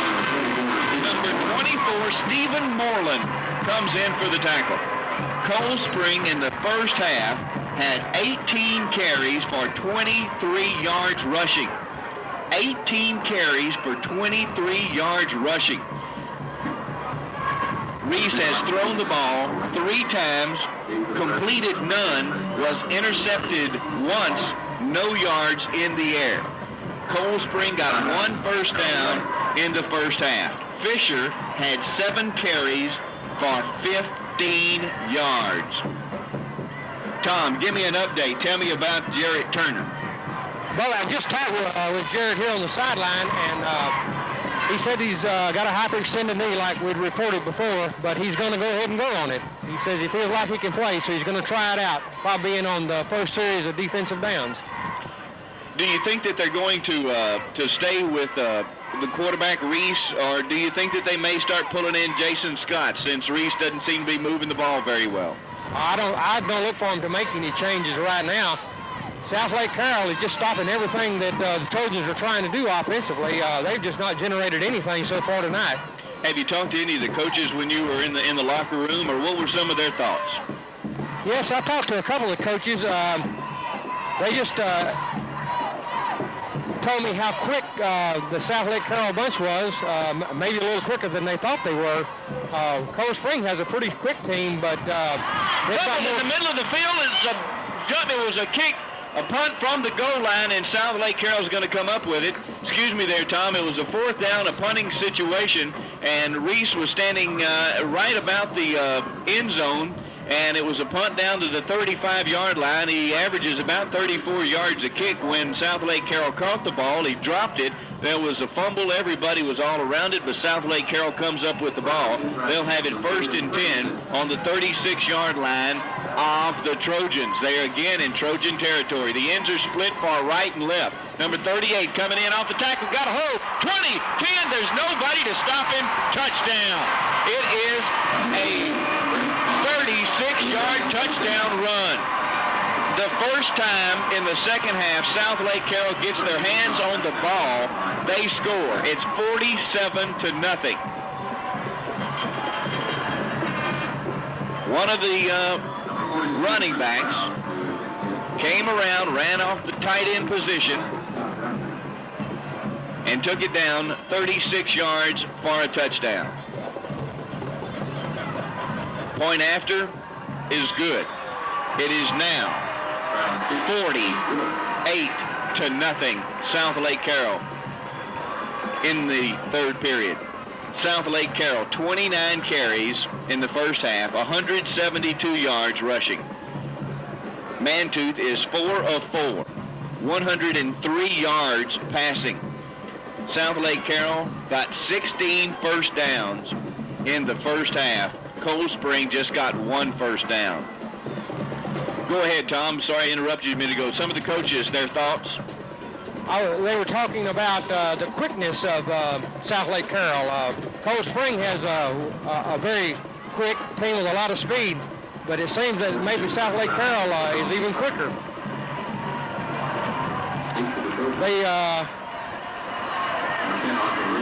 They seem to think that we've been out of position a lot on defense, and of course the offense has just not got anything started as Southlake Carroll's defensive line, their linebackers, have just shut our running game down completely.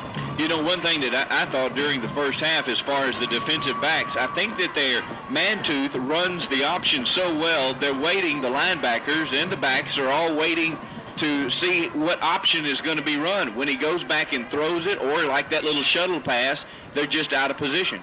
They are. They just not being able to read the plays, and with the quickness that Southlake Carroll has, it's just really tough to defend him. Tom Brown's out on the field for us, and we'll be bringing interviews and reports, and he's got the crowd noise. Mike on the far side. There's the kick. They got to hold it because of the wind. It kicks it down to the 10, 15-yard line. It's Fisher at the 15, the 20. Got him a little hole. 30. Down he goes at the 30-yard line. Fisher with a 20-yard kickoff return. Fisher has run 7 kickoff back for 134 yards. Fisher averages about 19 yards on kickoff return. Arthur Reese averages about 30 yards per kickoff return. That helped his average last week in the Astrodome when he run one back 90 yards for a touchdown. 1st and 10 from the 30-yard line. The Trojans have the ball on their own 30. Man in motion to this side. It's a handoff to Fisher. Got him a hole. 40, 45. Boy, howdy, if he could have just broke one more shoestring tackle, he could have been in there. Crowd on the far side coming up and talking up a little bit. Starting to hear some horns and some noise across the way, as this characteristically has always been a second-half team.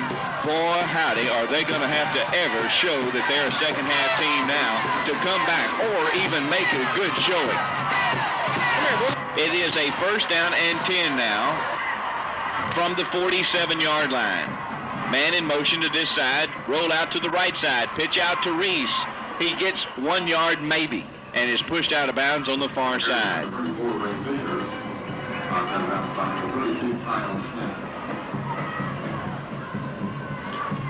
Fisher again in the first half had 7 carries for 15 yards. He averages 9 yards a carry. He has over 2,700 yards in 15 games. in the first half. He only has 15 yards rushing. Second down and 9. Handoff to Fisher. 5 yards, 6 yards. Down he goes, about 4 yards short of the first down.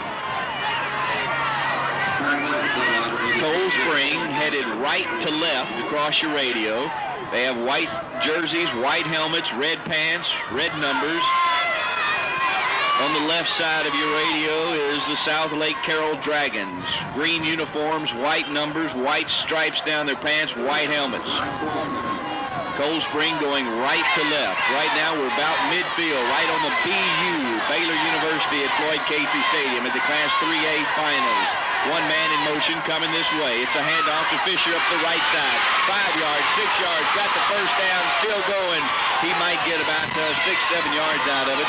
Down he'll go. I believe he did get the first down, though. Windy here tonight. Wind just whipping through the press box high up above Floyd Casey Stadium.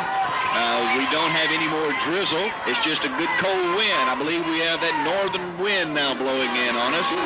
And it looks like we still have mostly cloudy skies here. The fog has finally lifted. It is just windy and cold at Floyd Casey Stadium. Option to the left side. Fisher goes down, loses about 2 yards. Excuse me, that is the quarterback, Reese, as he was exercising his triple option, and it gets nowhere. Coldspring, the 19-3A district champs. They run the triple option, the wide veer. They throw about 20% of the time. So far tonight, Reese has thrown 3 times and has not completed any. He has been intercepted once, has no yards in the air.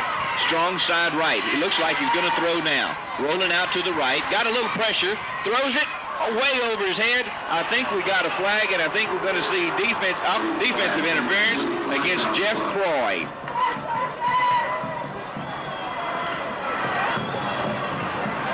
If it is defensive interference, this will be the farthest. Yes, it is interference. As you hear, the Southlake Carroll side didn't like it. This is the farthest into Dragon territory that the Trojans have been tonight. They have never been this far in Southlake Carroll's end of the field. The ball's located now on the 39-yard line. It is 1st and 10. Man in motion. He stomps his foot. Handoff to Fisher. He bumps off the front line, still chugging. He doesn't get anywhere.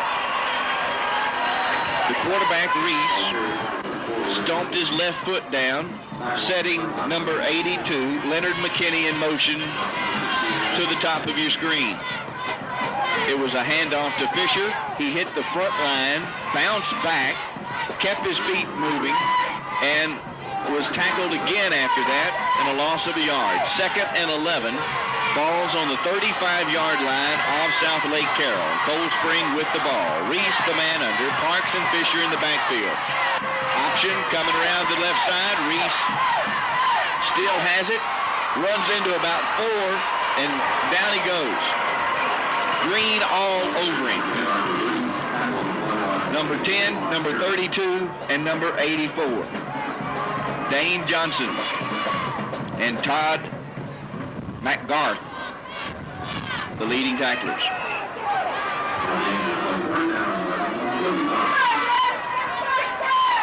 Southlake Carroll's front line, their weight stands at 170, 210, 210, 200, 225, 230, 215. The offensive line for the Trojans is 192, 220, 172, 192, 210, 190. Flags go down. We might have too much time. We'll see what the penalty is. Either motion or delay a game, I would think. Well, timeout, Coldspring. I guess they waved off the flag. Yeah, they waved off the flag. Timeout, Coldspring. Flags went up, and they hadn't waved the flags off, but timeout, Coldspring. 5 minutes and 55 seconds left to go in the third quarter. It's 48-0. Southlake Carroll.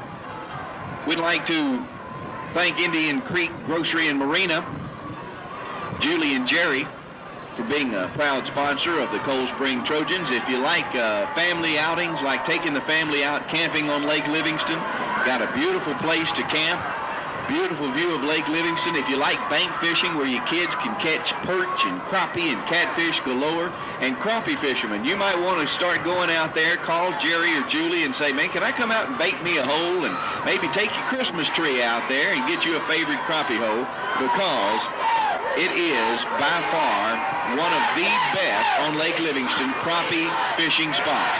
They have camping, bank fishing, boat rentals, boat ramps, bait, tackle, ice, beer, picnic supplies, gasoline, RV hookups. Indian Creek Grocery and Marina on Lake Livingston, 3.5 miles north of Coldspring on Highway 224. Man in motion to the left. Option to the right. Reese looks, got a man open, in and out of his hands. He had it wide open at the 30-yard line, a little 10-yard pass, and down and out. The play fake was coming to the left. Reese rolled out to the right, threw it out to number 84, Kelvin Reed, who was wide open, hit his hands. He was thinking about running more than catching, dropped the ball. Now it's going to be 4th down and 11. Ball's on the 35-yard line. Now with the play from the bench, Joseph Goffney comes in. And Goffney goes split to the right. He's in tight, though. 4th down and 11. Back to pass, rolling around the right side. Looking, got a man, complete, he's hit. Did he hang on to it? It doesn't matter. It's incomplete. He wouldn't have gotten but maybe a yard anyway. The ball goes over to Southlake Carroll. Southlake Carroll in the first half rushed for 172 yards on 29 carries. The quarterback, Will Mantooth, an outstanding rodeo competitor, stands about 5'9", 145 pounds, is 4 for 4 and 103 yards in the air. Option play to the left. Downhill go. He didn't read that option very well.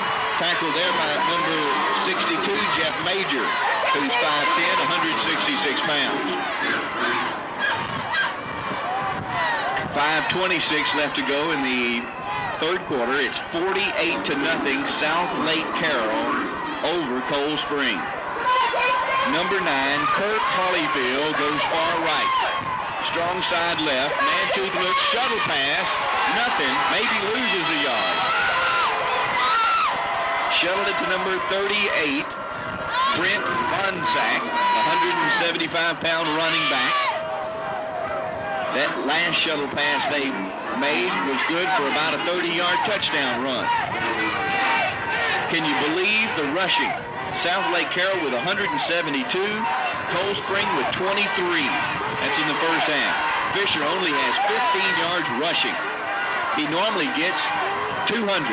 Rollout to the right. Mantooth looks. He's in trouble. He gets away from one tackler, takes his time, throws it. Incomplete, a little short, intended for number 24, Stephen Moreland. One of the outstanding players is number 10, Dane Johnson. Dane Johnson for Southlake Carroll plays a defensive back, and he also is a running back. He's a 175-pound junior. Dane has 12 carries for 94 yards.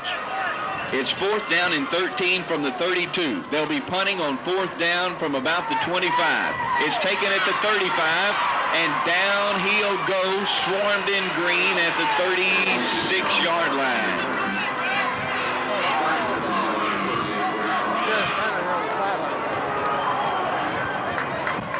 Tom Brown's on the far side with a Jarrett Turner update, who hyperextended his knee. Tom? Bubba, I have Jarrett Turner here with me. Jarrett, you're not going to be able to go on the knee? Nah, I hyperextended it, and I tried to get back in the game. They ran right at me. I just wasn't as mobile as I was before I hurt my knee. I couldn't react quick enough with my knee. This bunch a little quicker than we thought they were going to be? Yeah, they're a real good ball team. I don't think we underestimated them when we came in here, because team, and I still think we're a real good ball team. I I just don't know what happened. They're a great ball team, but I think we've done what we're supposed to do to get this far. Thank you, Jared. Tough luck on getting hurt. Back to you, Bubba. All right, thank you, Tom. Tom there talking to Jarrett Turner, who now has a hyperextended knee and is out for the rest of the game, and that would mean the rest of the season. Jarrett Turner, a good linebacker and guard, senior, 6 foot, 182 pounds. He played a great season. 3 minutes, 45 seconds left to go in the third quarter. It's 48-0 Southlake Carroll over Coldspring in the Class 3A title game. Coldspring has had 2 running plays. There's a flag thrown close to number 58, Joseph Robinson, as that running play maybe will get a yard. It's going to be it's a holding penalty against Robinson. Coldspring will now be even farther from a first down. They have been plagued by penalties this entire game. 5, 10 yards. Now it is going to be second down and 20. Ball's going to be put down on the 25-yard line. Coldspring on their own 25. Second down and 20. One man far left. Reed still in at quarterback. Looking back to pass. He's under pressure. Throws it out. Number 82's got it. 25. Jukes. Down he goes at the 27-yard line. He might pick up 4 yards. That's all. Tackled by number 8, Craig Forrest, and number 73, Brandon Story. The defensive starters for the Trojans, their size is 160, 170, 165, 175, 185, 210, 210, 235, 205. Coldspring with the ball, running 2 men in the backfield, which is Parks and Fisher, running the triple option in the wide veer. This is a pitch out to the left side. Fisher gets him about 8 yards, going to bring him up close to the original line of scrimmage, which is about the 37-yard line. Still going to be 4th down and another punting situation for the Coldspring Trojans. They have only got 1 first down in the first half. They have got 1 first down so far in the second half. So far in 3 quarters, which is almost over with, they have just got 2 first downs. Yards rushing in the first half was just 23. Reed stands back on the 21-yard line, his end of the field. Punts high, fair catch signaled at the 44-yard line. Southlake Carroll will take it on their own 44. Reese averages about 34 yards per kick. That one was about 35 yards. First and 10 with 2 minutes, 16 seconds left to go in the third quarter. It's 48-0. Southlake Carroll Dragons over the Coldspring Trojans. This game has been entirely dominated by Southlake Carroll. 1 man far right, 2 men in the backfield, strong side right. Pitch out to the right side, up the middle off about the tackle position. He might get about 3 yards before being brought down by number 36. Daryl Mims on the 48-yard line. Ends are split. Man-2 turns upfield, keeps it on his option play. Gets close to the first down, but I believe he's going to be short. They throw about 20% of the time. Last game, they threw 6 times and had 6 completions. So far, they've thrown 4 times and caught the ball 4 times for 103 yards in the air. Dane Johnson has had TD receptions of 53 yards and 21 yards. Dane Johnson has 3 rushing TDs and 2 receiving TDs. He runs it up the middle. He's got about a 20-yard run straight up the middle. Beautiful play. He just found a hole, juked a couple of times, and he was able to pick up another first down for the Dragons.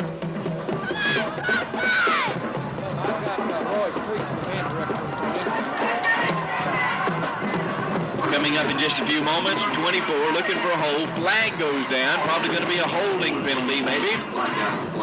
Might have a break there on that. See what the penalty is. They picked up about 3 yards. It's going to be holding against Southlake Carroll. That'll bring them back about 10 yards. Tom? Well, everyone in Coldspring, of course, is excited about the Trojans and the season they've had. But the Trojan band has also done an outstanding job this year, and I'd like for the band director, Royce Crease, to kind of tell us some of the things the band has done this year.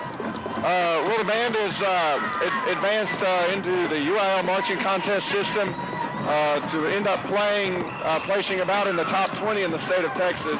And I tell you, we're most proud of these guys out here on the field. They're a hard-working bunch of guys, and we're proud to be here supporting them. Thank you very much, Ross. Back to you, Bubba. Thank you, Tom. 35 seconds and counting left to go in the third quarter. It's 1st and 10, ball on the 42-yard line. Man in motion to the top. Little pitch-out pass there. They get him about maybe a yard. That's about all. Little screen pass. Doesn't get anything from that. Going to bring up second down now. And 17. Thanks to that 10-yard holding penalty. Ball will be on the 42-yard line. That's the end of the third quarter.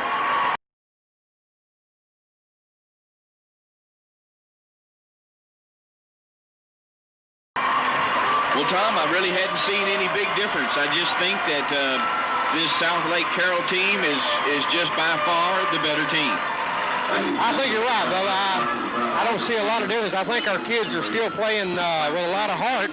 They did shut Southlake Carroll down to just a score, and we did move the ball on one possession. So maybe we can go in and score and make a game out of it. It sure would be nice, though, if we could at least get a touchdown or two on the board. I would hate to see Coldspring have such a fine season and go out like this. But Southlake Carroll is a tremendous team. They really are, and like you said, hopefully the offense can get the ball back and generate some offense, get a score or two on the board, and make a good showing here in the last quarter.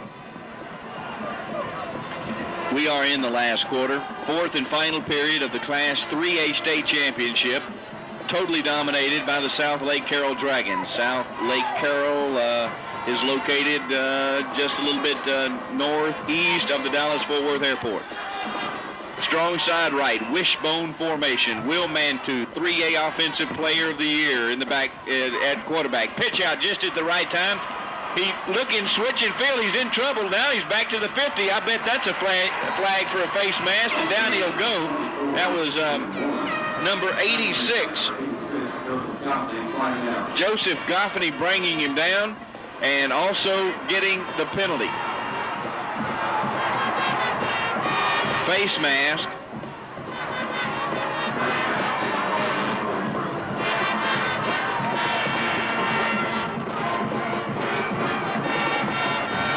The ball was originally on the 44-yard line. He switched directions of the field and ended up about the 50, and then was pulled down at about the 47-yard line. Now we have a penalty tacked onto that for face mask against Coldspring. That's going to now put the ball on the 38-yard line. It's going to be second down and 18, ball on the 38-yard line.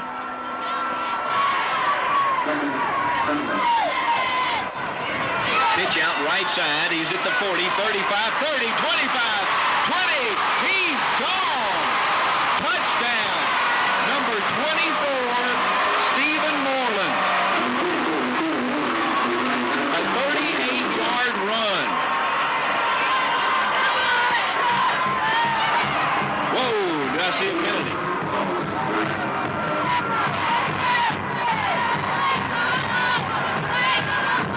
I see a flag on the field at about the 15-yard line. They're going to bring it back. It's going to be against Southlake Carroll.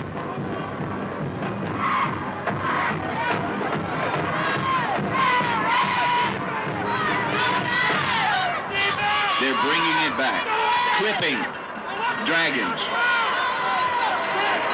That touchdown doesn't count. They're going to move it back to the 31-yard line of the Trojans. The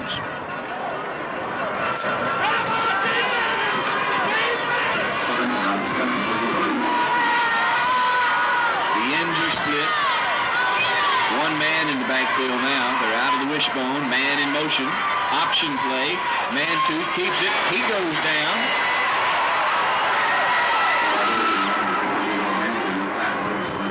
Maybe picked up a yard on that, close to the 30-yard line. Still in Trojans into the field. They'll bring up now 3rd down and about 5. The front line averages about 195 pounds for Southlake Carroll. Man in motion, moving to the right. Strong side right now. Man two rolls to the right. Looks, throws. Intercepted at the 10. Coldspring intercepted down to about the 12-yard line. Tackled by number 24, Stephen Moreland. Coldspring takes over. Intercepts the ball. Coldspring now will have the ball on their own 17-yard line. 1st and 10. 10:43 left to go in this 3A state championship game. Coldspring comes in as the underdog. Southlake Carroll Dragons have been the #1 team in Class 3A all year long. They come in with plenty advantages offensively. They've already set school records this season with 755 points and 4,955 yards rushing. Running play to the left gives Coldspring about 3 yards. The rushing offense ranks Southlake Carroll among the top 10 ground attacks in the nation's history. They not only set state records, but they have set national records as well.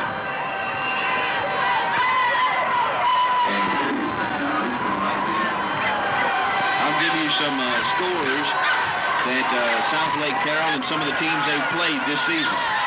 10 minutes left to go in the ball game. Handoff up the middle to Fisher. He gets about 7 yards the hard way up the middle. He takes it to about the 24-yard line. Southlake Carroll in the opening game of the season beat Coppell 24-9. Carroll beat Gainesville 46-6. Carroll beat Azell 49-0. Carroll beat Springtown 42-10. Carroll beat Bridgeport 42-10. Carroll beat Altio 62-14. Carroll beat Lake Dallas 57-20. They beat Fort Worth Castleberry 52-0. They beat Decatur 51-0. They beat Lake Worth 56-0. That running play gets close to the 1st down and about 3 yards. Going to take it up close to the 27-yard line. Going to be a timeout call, official timeout for a measurement. In the playoffs, Southlake Carroll beat Eastland 61-7. They beat Reagan County 50-14. They beat Vernon 39-35. They beat Alpine 61-0, and they beat Gainesville 63-7 in the semifinals.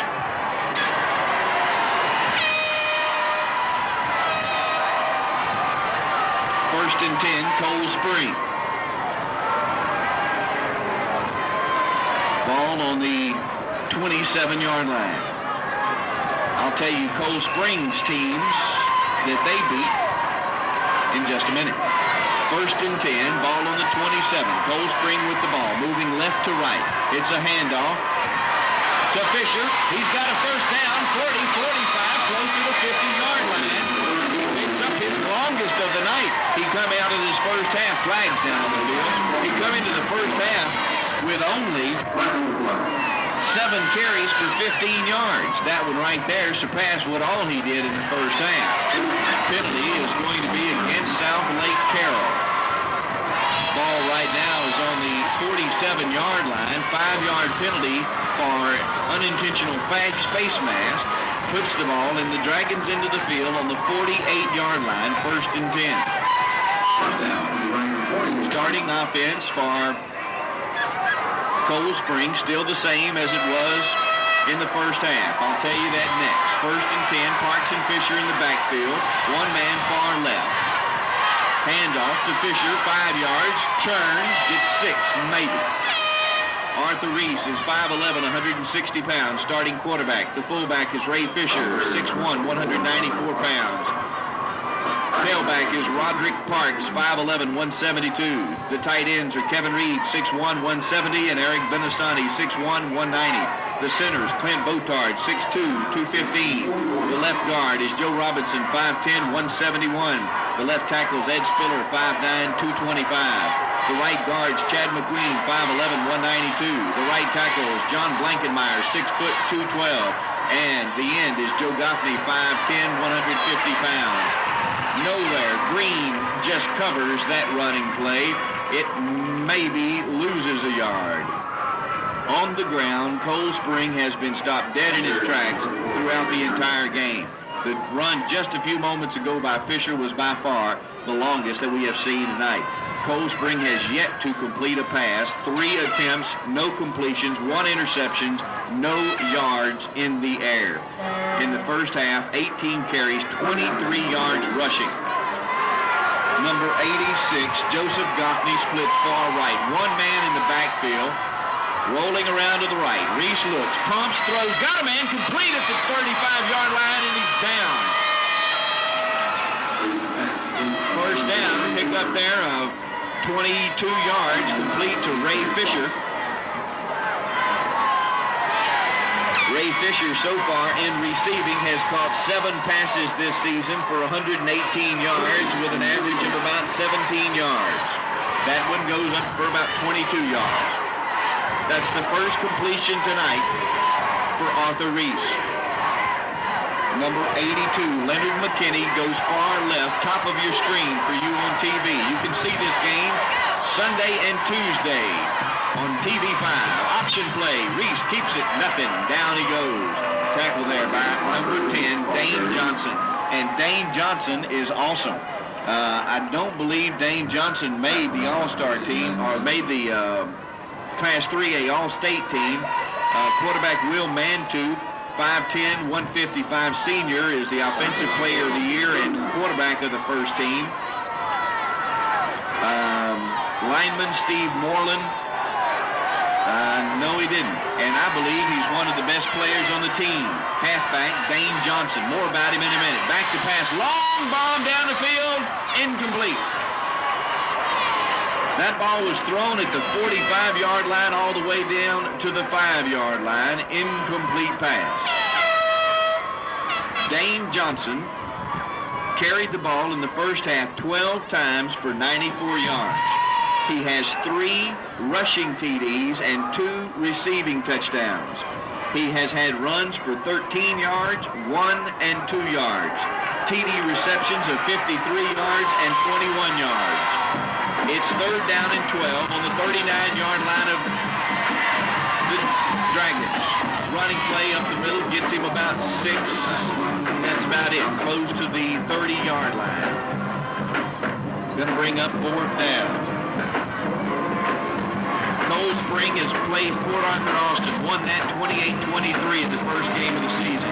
Coldspring beat Woodville 47-6. They shut out Davis 49-0. They shut out Crockett 55-0. Grapeland beat Coldspring 30-27. Coldspring beat Trinity 64-7. They beat Shepherd 41-0. They beat Splendora 40-3. They beat Madisonville 17-0. Coldspring beat Montgomery 44-19 in the first part of the season. Pass play over the middle, complete again. That's 2 pass plays in a row complete for Arthur Reese. That one's good for, I believe, a first down. It's going to be close to a first down. Yes, first down now.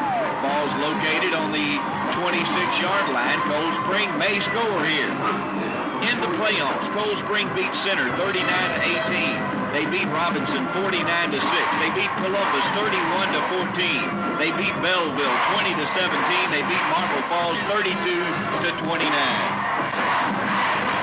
1st and 10. Handoff up the middle. Move.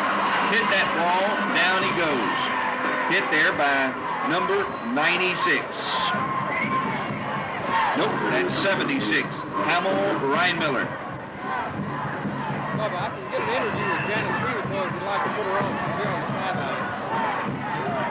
Coming up in just a few moments, Tom Brown will have an interview with Janice Peveto, who's over on the sidelines. The wife of the late coach of the Coldspring Trojans, Ed Peveto. Pitch out, left side, Fisher cuts upfield, jukes, sees it at the 25-yard line, down he goes. He's not going to get anything. That one is going to probably be now 3rd down and 9. Ball going to be located still close to the 25-yard line. 4 minutes and 15 seconds left to go in this ball game. Southlake Carroll has run away with it. Coldspring has not given up yet. They are still marching down the field. It is mighty quiet on the far side, and a lot of fans have already headed out the door. But they're still scattered in and out the stadium here at Baylor University at the Class 3A state playoffs, where Southlake Carroll has manhandled Coldspring. Reese runs it to the right side, gets close to the 20-yard line. He'll pick up about 4. Tom Brown's with Janice Peveto on the sidelines. Tom? That's right, Bubba. I'm with Janice Peveto here on the sideline, and kind of been a tough night, hasn't it? Well, these young men have done amazingly well. The miracle they've gotten where they are. And they don't need to hang their heads or feel bad. They're a great team and a great bunch of guys. They really have done an outstanding job this year. And I know that if Ed was still with us, he'd be awfully proud of him. If Ed was still with us, that score would not be 0-48. Everybody had a lot of faith in Ed, and we appreciate all the things that he did while he was at Coldspring. And thank you for your time. Back to you, Bubba. Thank you, Tom. Timeout on the field. 3:43 left to go in the ball game. It's 48-0, Southlake Carroll. Ellisor Realty is located at the corner of Highway 150 West and FM 2025 in Coldspring. Ellisor Realty, a family-owned and operated real estate company, taking care of all your real estate needs in San Jacinto and surrounding counties. Ellisor Realty invites you to contact them first when placing your listing and receive a free complimentary map of Texas. For all your real estate needs, it doesn't matter what county you're in. If you'd like to see the Lake Livingston area, remember Ellisor Realty. Be sure to go by and talk to Nona and Johnny Ellisor at the corner of Highway 150 West and FM 2025 in Coldspring. They're there 7 days a week, 9 a.m. to 5 p.m. Call Ellisor Realty, ask for Nona or Johnny Ellisor at 653-4662. 653-4662, proud of the Coldspring Trojans. 3:43 left to go in this Class 3A title fight. Totally dominated by Southlake Carroll. It's 48-0. Coldspring with the ball. 4th down and 5 from the 21 of the Dragons. Strong side left. Looking to the left. Rowland got a man after him. He's under pressure. Takes his time. Throws. Incomplete. Intended for number 80. Eric Benestani. It was a little low. He had his hands on it, but incomplete.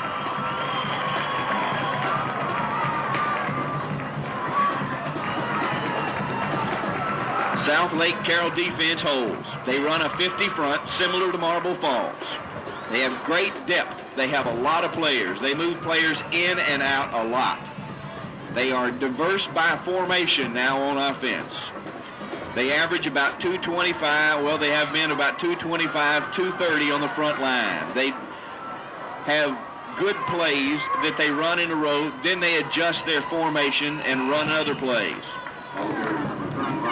That option play, handoff up the middle off the guard position, left side, gets them a couple of yards.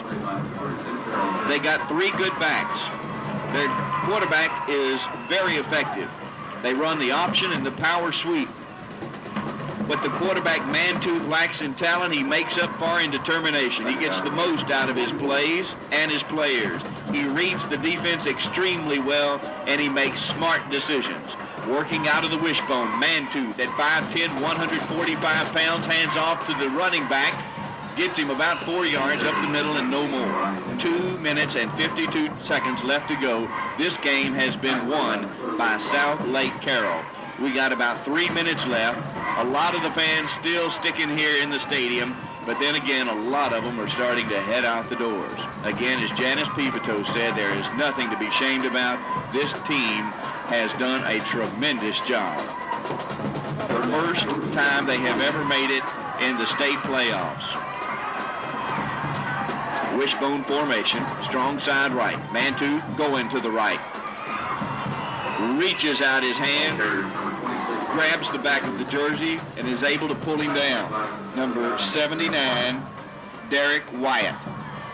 Wyatt is a sophomore, 5'11", 220 pounds. 2 minutes left to go in the ball game. Here comes 9 new players. Coldspring sends in 5 new players. Punting situation, the punter will be number 88, Derek Sargent. He's standing back on his 15. There's the snap, the rush, an end-over-end kick, hits at the 50, takes a dragon bounce about another 12 yards, and is going to be down on the 35-yard line off Coldspring. This is it, the last set of plays for the Coldspring Trojans this 1992 season.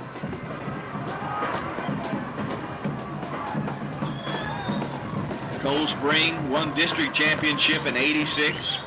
They was runner-up in District 23 3A in 1990. In 1991, they were beaten by Navasota and Splendora, costing Coldspring a berth in the state playoffs. They finished 91 with an 8-2 record. They had over 300 yards in every game. At the first half in this game, they only had 23 yards rushing. Little screen pass out to Fisher. He runs smooth over one defender and takes it down to about the 41-yard line, pickup of about 6. 1 minute, 16 seconds left to go in the game. 48-0, Southlake Carroll Dragons.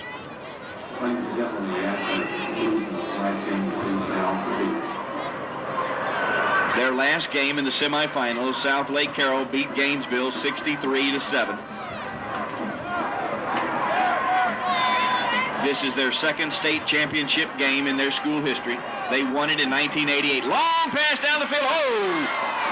Great defense intended there for number 86, Joseph Goffedy. A great defense by number 34, Todd McGarth. He just dove out and stuck his hand up.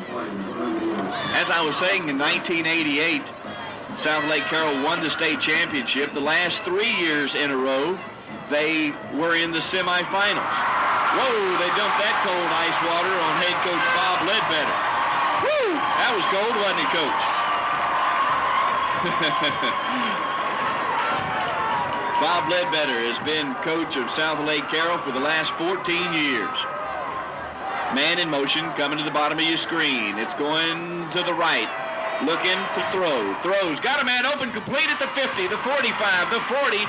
Still on his feet, number 36, grinds down to the 30-yard line. That's Darrell Mims, 5'9", 170 pounds. With 35 seconds left to go in the game, they take it down to the 30. This just shows Coldspring's determination that they aren't quitting. But there are fans, there are parents, there are players all over the sideline of Southlake Carroll as they know they have just won the Class 3A state championship for the second time in school history. Stomping his right foot, sends a man in motion to the top. Rolling around to the top. Looking to the left. He can't find anybody. He's pressured. He'll run it. The 20. He's still on his feet. Down to the 15-yard line. 13 seconds left to go in the ball game. Coldspring yet to give up. They're down now on the 15-yard line, wanting to score before this game is over with. 48-0 right now. Coldspring definitely wants to get on the board.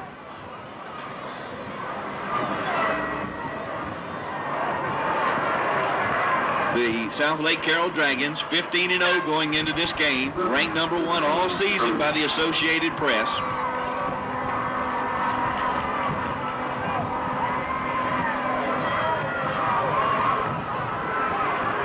.13 seconds left to go in the ball game. Penalty brings the ball back down to the 36-yard line against Coldspring. Quarterback just throws it down. That'll do the game. The game is over with. 7. Nope, wait, time's out. Throws it down to stop the clock. Penalty moved the ball back to the 33-yard line. It's now going to be second down. They need to get to the 20 for a first down. The original line of scrimmage is the 30. They're located on the 33-yard line in the Dragons' end of the field. 7 seconds left to go in this Class 3A championship game. This is the final play of the 92 season. Back to pass, looking to throw a long home run ball. Oh, just way down the field. 2 seconds left to go in the ball game, and we're going to have one more play. The fans just wanted to run out on the field and had to come right back.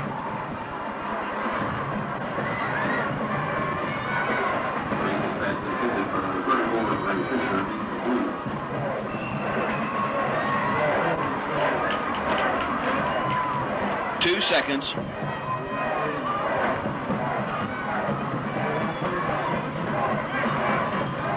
Two seconds left to go. 48-0. This is it. Expect another home run ball. Ball at 3rd and 10 on the 16-yard line. Back to pass. Rushes on. He's back at the 50. Looking to throw it. Got a man. Ball's in the air. Game's over with. The Southlake Carroll Dragons have won it. The state 3A championship. 48-0 over Coldspring. The Southlake Carroll Dragons are the Class 3A state champions.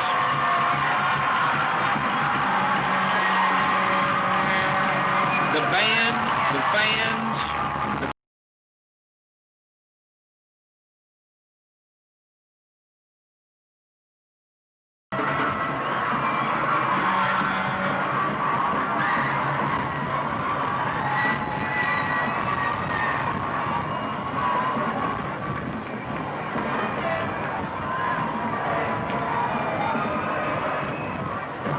we'll let Tom Brown find somebody to interview here for just a few moments. And while I tell you about East Texas LP Gas Company, they're on the corner of Highway 156 and 150 in Coldspring. East Texas LP Gas Company serves the needs, the propane gas needs, residential and commercial, of the entire Lake Livingston area and surrounding counties. Bottles filled, LP gas delivery, and senior citizen discounts. As a special introductory discount for first-time customers, East Texas LP Gas Company is presently offering propane gas at 5-cent discount on each gallon.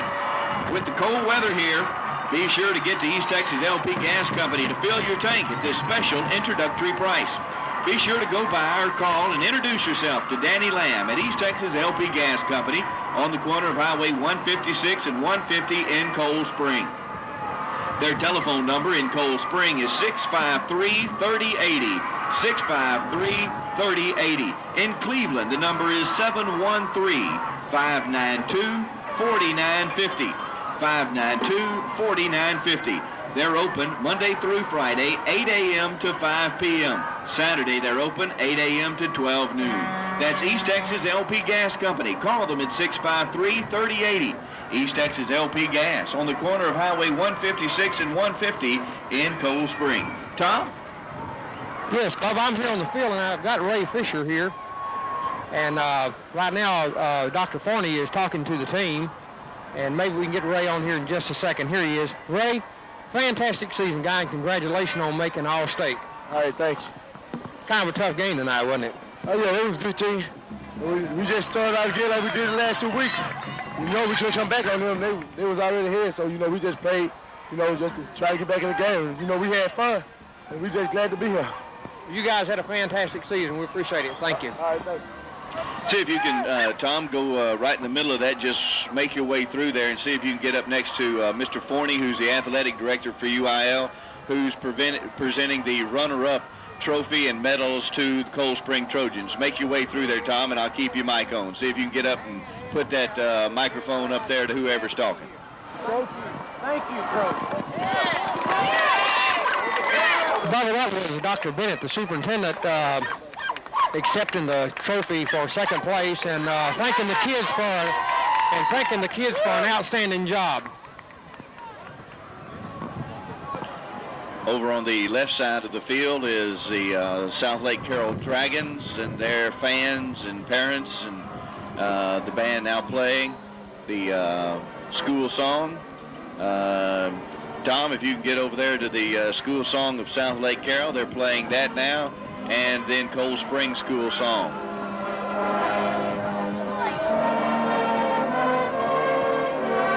This is the school song of the Southlake Carroll Dragons.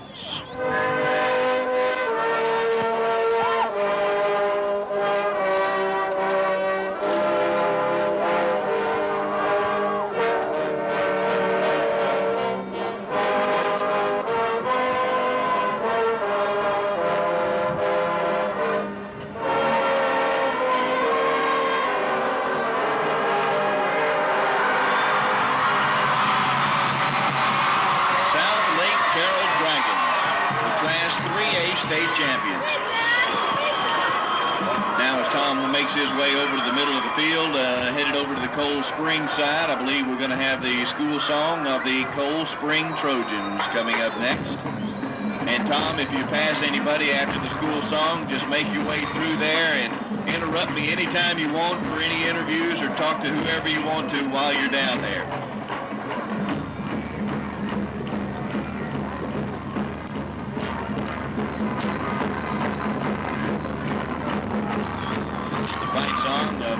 Southlake Carroll Dragons, last 3A state champions. Bubba, I have Coach Pat Monahan with me here. Okay.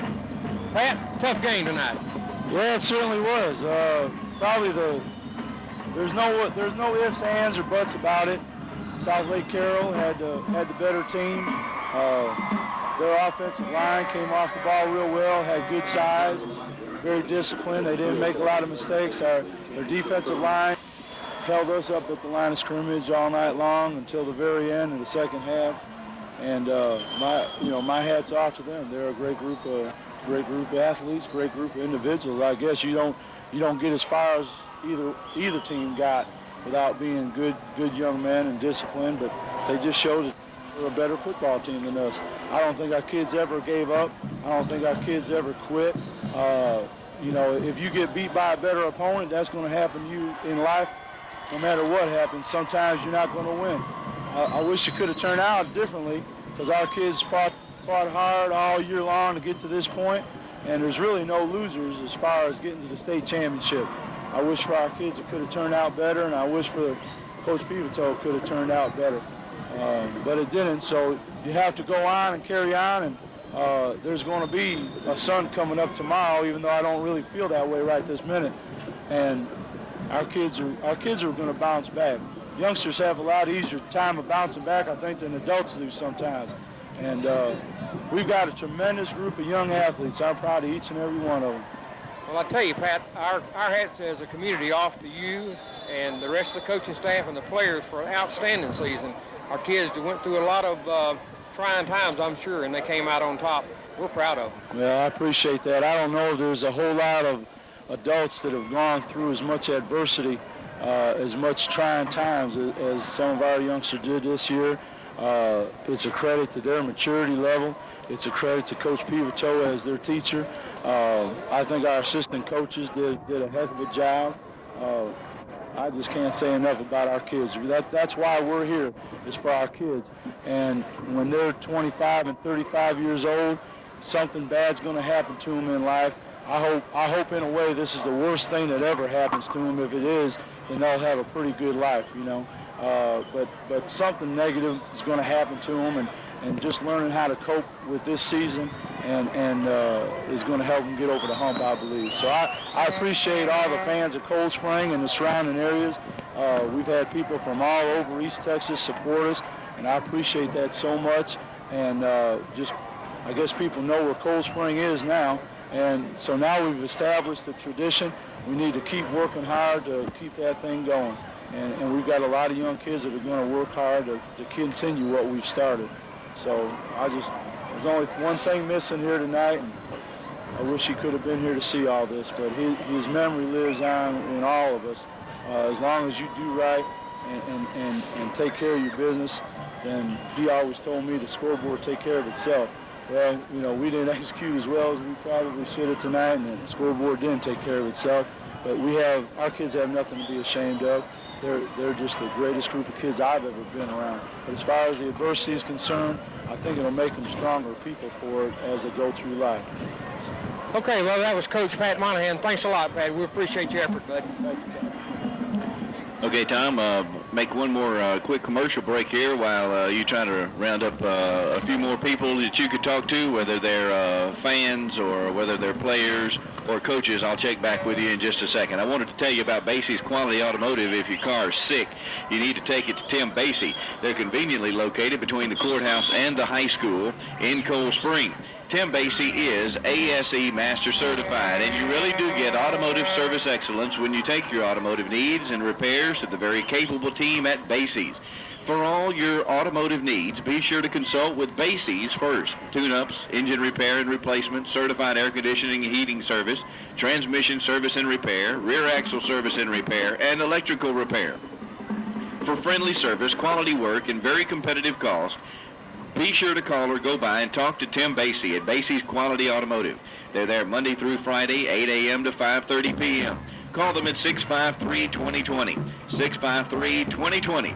That's Basie's Quality Automotive. They're always proud of the Coldspring Trojans. Basie's Quality Automotive, conveniently located between the courthouse and the high school in Coldspring. Call them at 653-2020. Tom? Hey, Bob, I have with me Coach Roger Henry. And, Roger, I'd like to say congratulations on a fine season. I know this was a tough loss tonight.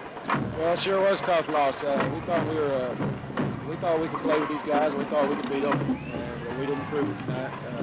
But we still got a great group of young men, and still got a lot of pride in them, and I still think we are still a great football team. Well, like I told Coach Monahan when I was talking to him just a minute ago, the community takes their hats off to y'all for the fine job that the coaching staff and the kids did this season, and we really appreciate it. Well, thank you. I think they did a tremendous job as well. Okay, Bob, back to you. Okay, thanks, Tom. Southlake Carroll, again, record-setting season. One of 5 schools placing 2 players in the Associated Press Class 3A All-State team. The Dragons quarterback Will Mantooth was named Offensive Player of the Year, with the defensive honors going to Daniel Johnson of Lubbock Dunbar, which is closing in June. The All-State team was chosen by sports writers and editors from across the state. Coldspring, which just lost 48-0 to Carroll, was represented on the first team by running back Ray Fisher, who rushed for over 1,800 yards and 27 touchdowns. Southlake Carroll quarterback Will Mantooth is the first team quarterback. He's 5'10", 155-pound senior, did a wonderful job tonight. Ray Fisher finished second as Offensive Player of the Year behind Mantooth. Fisher is 6'1", 185-pound senior. Scouts have been looking at him all year. On the first team defense, Damon Boswell and Steve Moreland of Southlake Carroll on the defensive team. On the All-State 3A second team on defense, Southlake Carroll pulls in 2. On the lineman, Mark Herman, 6'1", 185. And on the defensive backs, Craig Faust of Southlake Carroll also got the Class 3A All-State team. Tom, you got any more for us?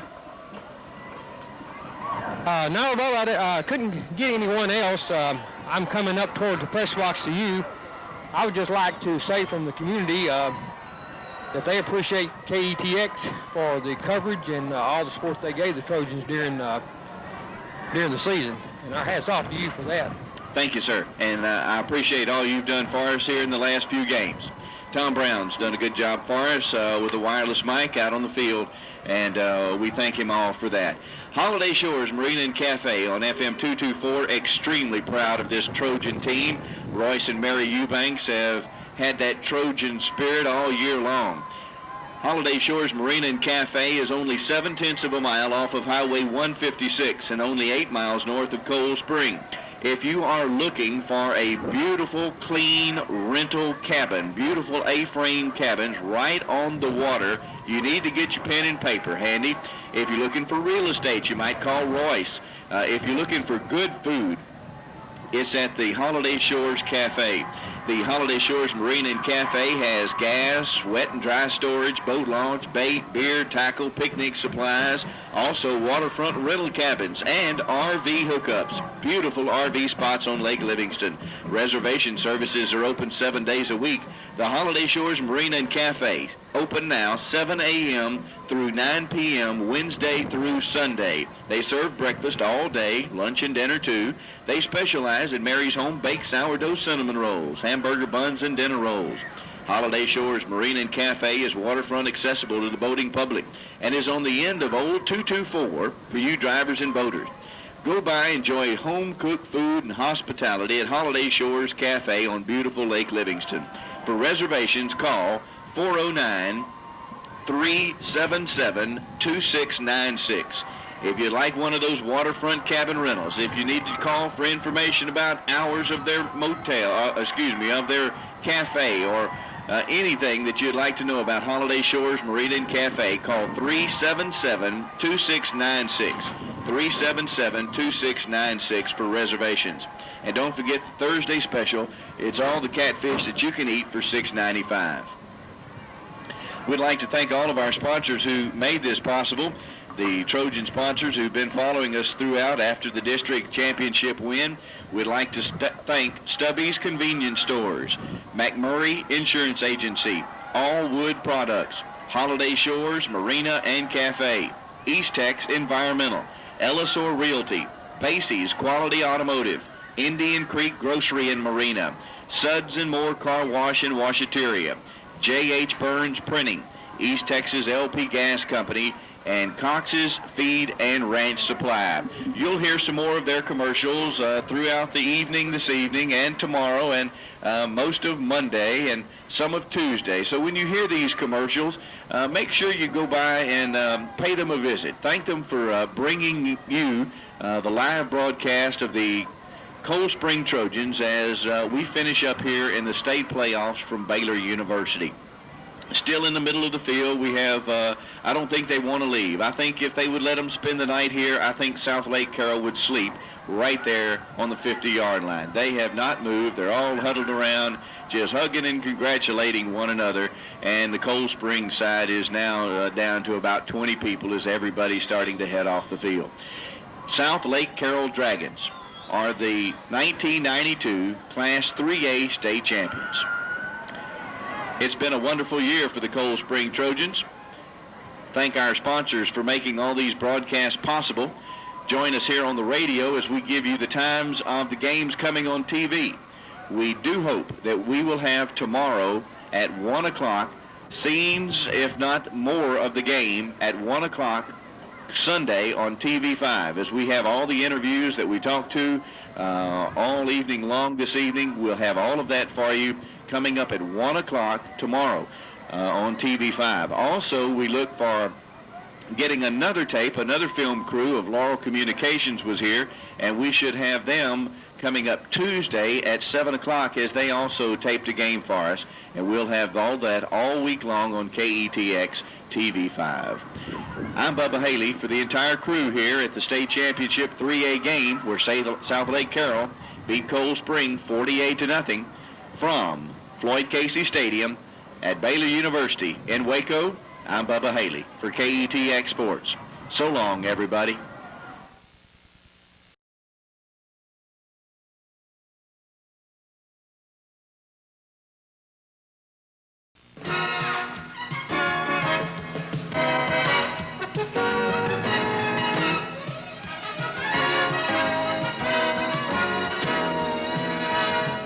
LCTV presents the 1992 Conference 3A Texas High School Football Championship game. The Southlake Carroll Dragons versus the Coldspring Trojans. Now let's get the play-by-play story from Charles Meade and Dick Barkley. Welcome, everybody, to Waco, Texas at Floyd Casey Stadium, where it's the Class 3A State Football Championship game. Good evening, everybody. I'm Charles Meade, along with Dick Barkley, as Laura Communications brings you the state 3A championship game here in a very misty and foggy Floyd Casey Stadium in Waco. And Dick, definitely the weather today is going to have to play an impact, because even if the mist does stop, it's still going to stay slick the whole night long and could cause for some very funny bounces of the ball. The ball will be taking some funny hops tonight. The ball will be slick. They will do everything they can to keep the football dry. However, it will remain slick, probably slicker in this mist than it would if it were in a real rainstorm. So I think we can see the football doing some crazy things tonight. Okay, the two teams we have today for playing for the Class 3A title, the Coldspring Trojans and the Southlake Carroll Dragons. And for Southlake Carroll, a tremendous team, Dick. Lots of press being given to them about maybe being the best 3A team ever in the state of Texas. Lots of talent. Lots of talent, lots of scores. In the last two ball games, they've scored 139 points, had 7 points scored against them. A tremendously potent offense and defense. It'll remain to be seen how the Trojans are able to cope with this offense and whether they can hold them on the defensive end as well. Of course, the Dragons led by the 3A Offensive Player of the Year, Will Mantooth, the starting quarterback for the Dragons. For Coldspring, clearly their offensive tactic relies on the running of the tough fullback, Ray Fisher. Ray Fisher has over 2,500 yards for the year. He was listed in the program at 192. I had an opportunity to stand beside the young man in the Astrodome. I'm going to guess he's 215. The coach says he runs an honest 4.4. I saw him play Marble Falls in the semifinals. This young man can literally fly. You cannot arm tackle this big young man. He is a powerful runner along with the speed that he possesses. So the Southlake Carroll Dragons are going to have their hands full stopping this young man in their running attack. Southlake Carroll Dragons, 15-0. They've been ranked number 1 from wire to wire in Class 3A this year. They have won the toss and will receive. Their opponent tonight, the Coldspring Trojans, 14-1. A team that is a bit of a Cinderella, Dick Barkley, and they have a lot of momentum and a lot of motivation that has carried them through to their 14-1 record. They certainly have. The only game that they've lost this year was the second game of the season, I believe, after the unexpected death of their head coach.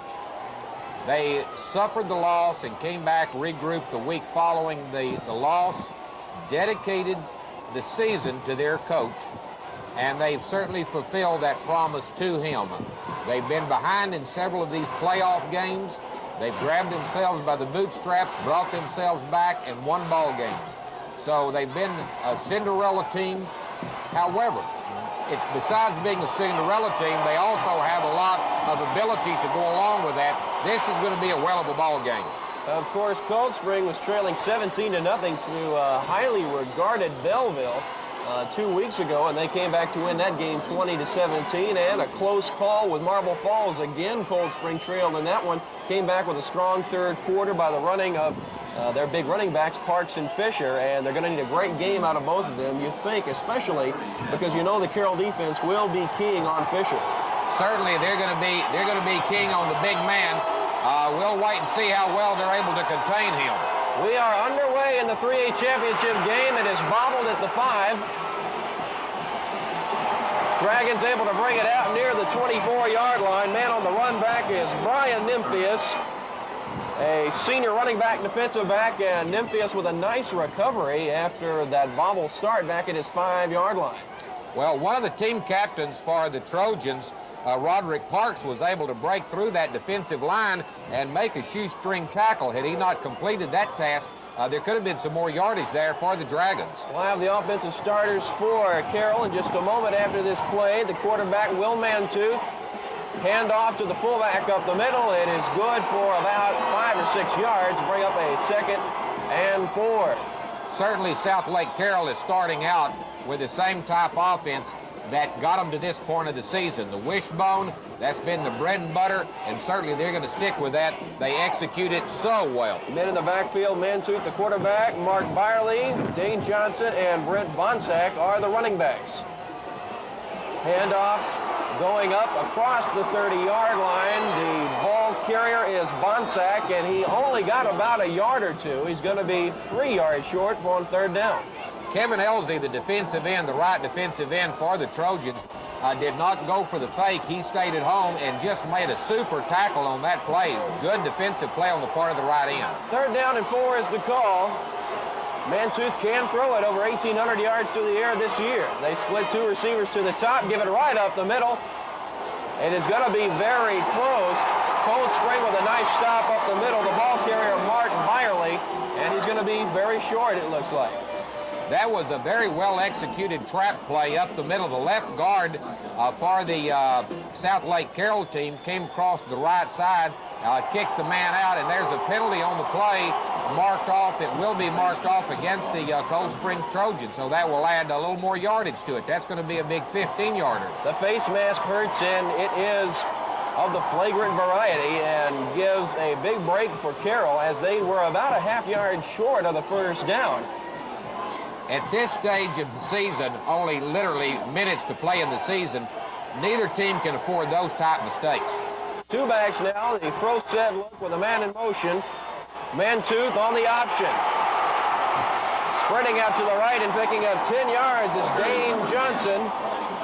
Johnson, the junior running back, defensive back, quite an athlete, starts at the running back position on offense, and defensively, he's a second-team All-State cornerback. Beautifully executed kind of reverse type flow play to the right side. The Cold Springs team were able to come up and meet the play, but only after they had picked up the 10 yards or so on the play. Very well executed offensive play, and that's a first down. Shane Gang measures it, and it's good enough for a first down in the middle of the football. And Carroll starting off, they got the benefit of a flagrant face mask by Coldspring, which gave them a first down, but that one all Coldspring, or rather all Dragons, as they earn it. Mantooth has the troops moving. 1st and 10 from the Coldspring 41. Straight handoff. It is to Mark Byerly. Byerly ahead for about 7 yards. Being a lineman, I like to give the credit to the linemen. The Southlake Carroll linemen are really blowing some gigantic holes for the running backs and the defensive line of the Cold Springs team. Southlake Carroll is getting off that ball at this point quicker than the Cold Springs team. Cold Springs got to come off that ball a little faster. Mantooth breaks the huddle. The 3A Offensive Player of the Year gives it up the middle and all the way down inside the 15 to the 13. It's Dane Johnson, a pickup of close to 15 yards and another Carroll first down. Well, let me give some more credit to the lineman. The left offensive guard once again came across to his right and on a trap block and just blew a tremendous hole in there for the running back. Once he broke through the defensive line, then it was up to him, and he did pick up some yardage, and that is a penetration for Southlake Carroll. 9.5 minutes to go, first quarter. Carroll on their opening drive. Once again, inside, touchdown, Dane Johnson. Beautiful trap block in there once again. The linemen are certainly doing their job. And so an impressive opening drive for Southlake Carroll as the #1 team in 3A football drives the length of the field and puts 6 points on the board to take the first lead. And it would seem so far, Dick Barkley, that the weather conditions have not played a tremendous part. You and I were on the field prior to the game, and the field is real good footage right now. Extra point is up and good.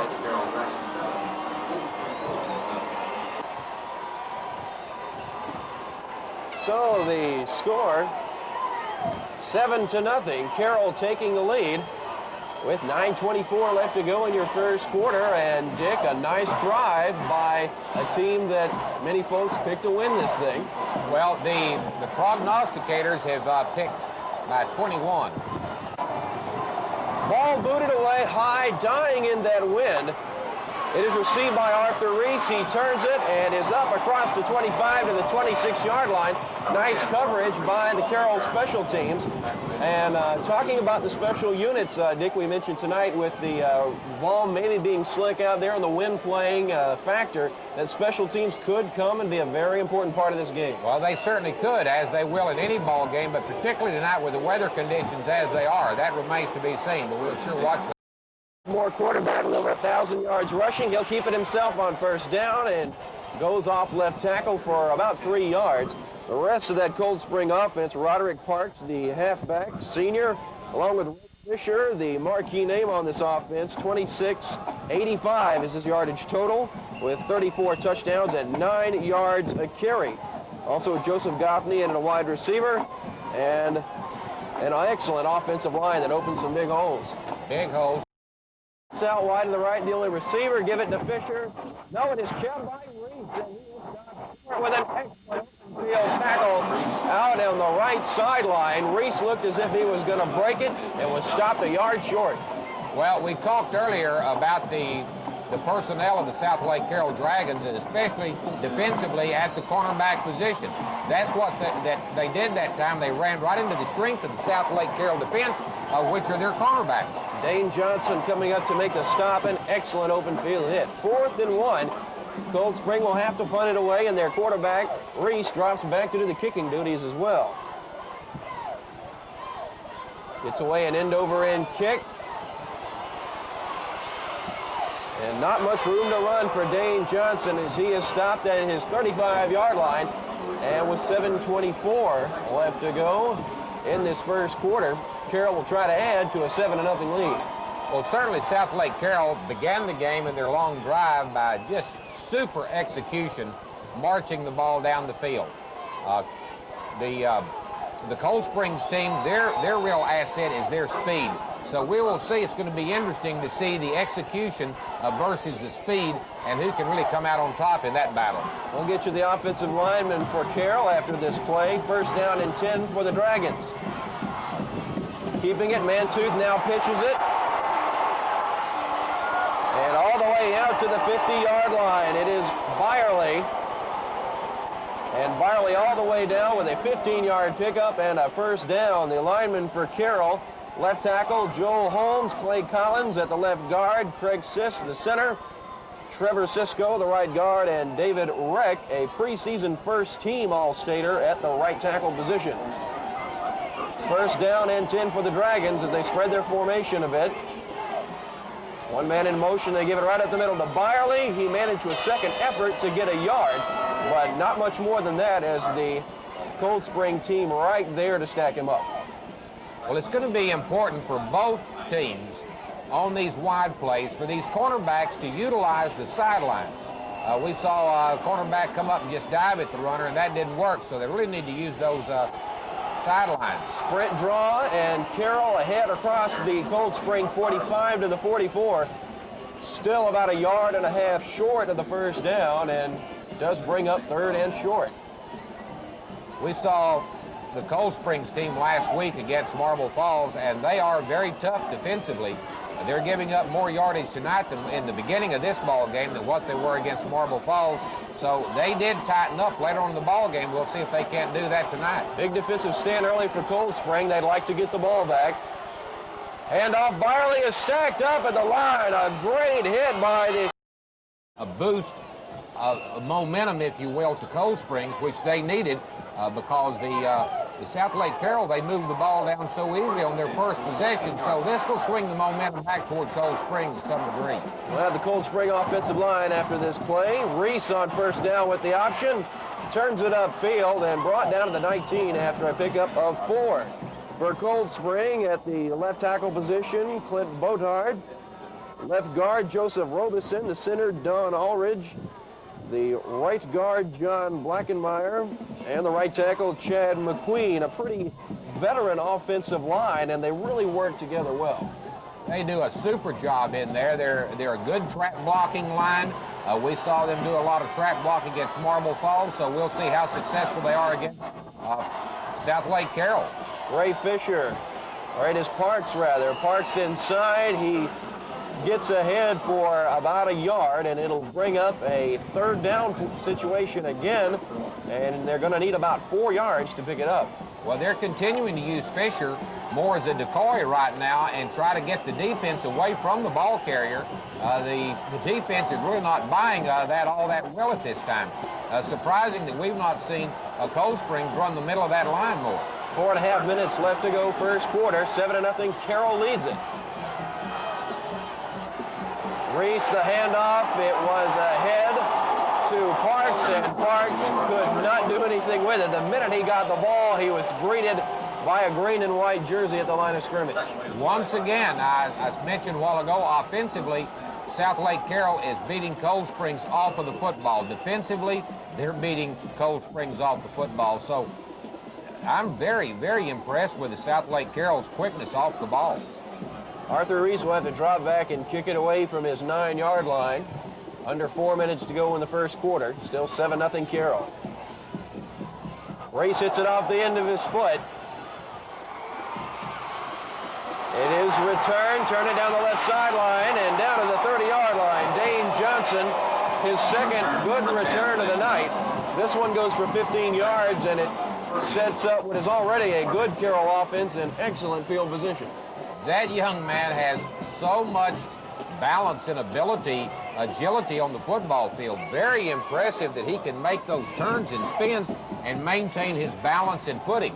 Just a beautiful job that time. We'll have the Cold Spring defense. Their line, Terria Williams, Don Aldridge, John Ivey, and Jeff Major, the front four. Good set of linebackers, too. Turner, Mims, and Fisher. Across the secondary, Scott, Reese, also the quarterback, McKinney, who plays wide receiver, and Jack Bradford. A veteran defense that has gotten the Trojans to the state championship game. Mantooth under the center on 1st and 10. He'll keep it himself. Nothing fancy. That was just straight zone blocking where the offensive linemen block the man that's in front of him. They don't pull or block down or up or anything like that. That's just push him out of the way, and I'm going to run behind you. And Will Mantooth did a good job that time. Mantooth, quite an athlete, not only the 3A Offensive Player of the Year, first-team All-Stater, but a pretty good cowpoke in his own right. Very accomplished young cowboy. Second down, the handoff, and it is Dane Johnson again with a big hole to run through. He is down inside the 15 to the 14-yard line. Easily has the first down yardage on a pickup of about 15 yards. That was the reverse type of misdirection trap play back to the right that they ran in the first drive down the field where they scored. Once again, very well executed. The left guard came across, knocked a tremendous hole in the line, and Johnson was just off to the races. First down, Johnson is ridden out of bounds just across the 10 at the 8-yard line, and the Trojan defense again thinking they're having a bit of a sense of deja vu here. They were just in this situation with their backs to their own end zone. They managed to stand that time, but their offense just cannot move the ball right now. Well, they're having their problems offensively. It's very important now for them to hold. They've been down in ball games before to Belleville. They came back and won that ball game. They were down to Marble Falls and came back and won that ball game. So this is nothing unusual to them. First down, or rather second down, and about 3 yards. Once again, Johnson gets the carry. He is across the 5 to the 3. It has the first down for Carroll. There is a flag down on the play at about the 5-yard line. Might have had a hold.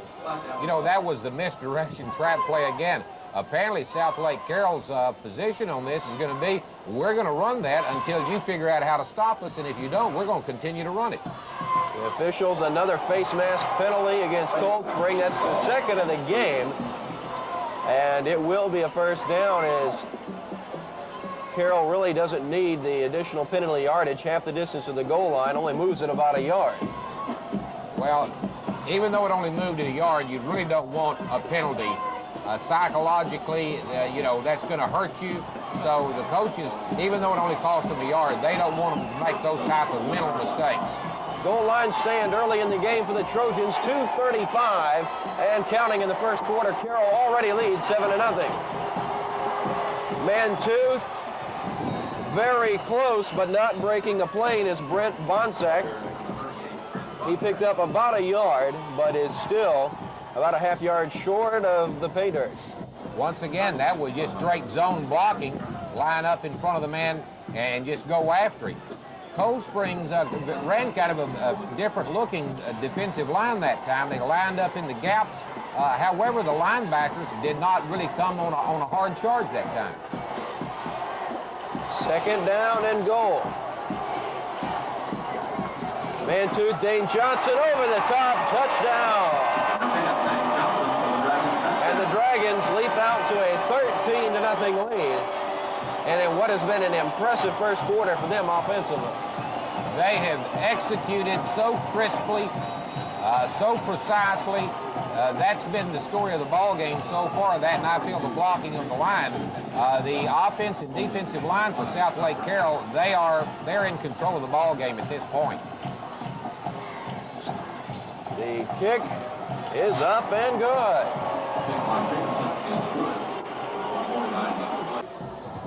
All right, with that touchdown and point after, Carroll leads it 14-0. And it has been an excellent start for the Dragons from Corpus, or rather from Dallas Southlake Carroll. And a lot of fans have traveled from up north to come down to see this ball game in what could be best described as miserable weather conditions driving-wise, but a great support from their community. Well, I'm not for sure how many people are here, but there's a lot of people below us. High kickoff. Reese fumbles the ball at his 15. It's still loose, and he falls on it. A nice play by Reese, only a sophomore, but showing football wisdom beyond his years. A lot of young players would have tried to pick that ball up and run with it. Well, it appeared that, you know, that thought crossed his mind, pick up and try to run with it. He looked upfield, saw the green jerseys coming down on him, and just decided to pounce on it. There is a flag on the play, and it might be the ever-popular block in the back.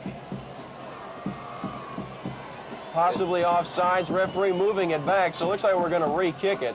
And from the position of the penalty, which is that little yellow dot in your screen at the 42-yard line of Carroll, I think we're going to kick it again. Well, of course, Coldspring wants another opportunity to handle the football. They have blazing speed. Reese ran one back for close to 80 yards against Marble Falls.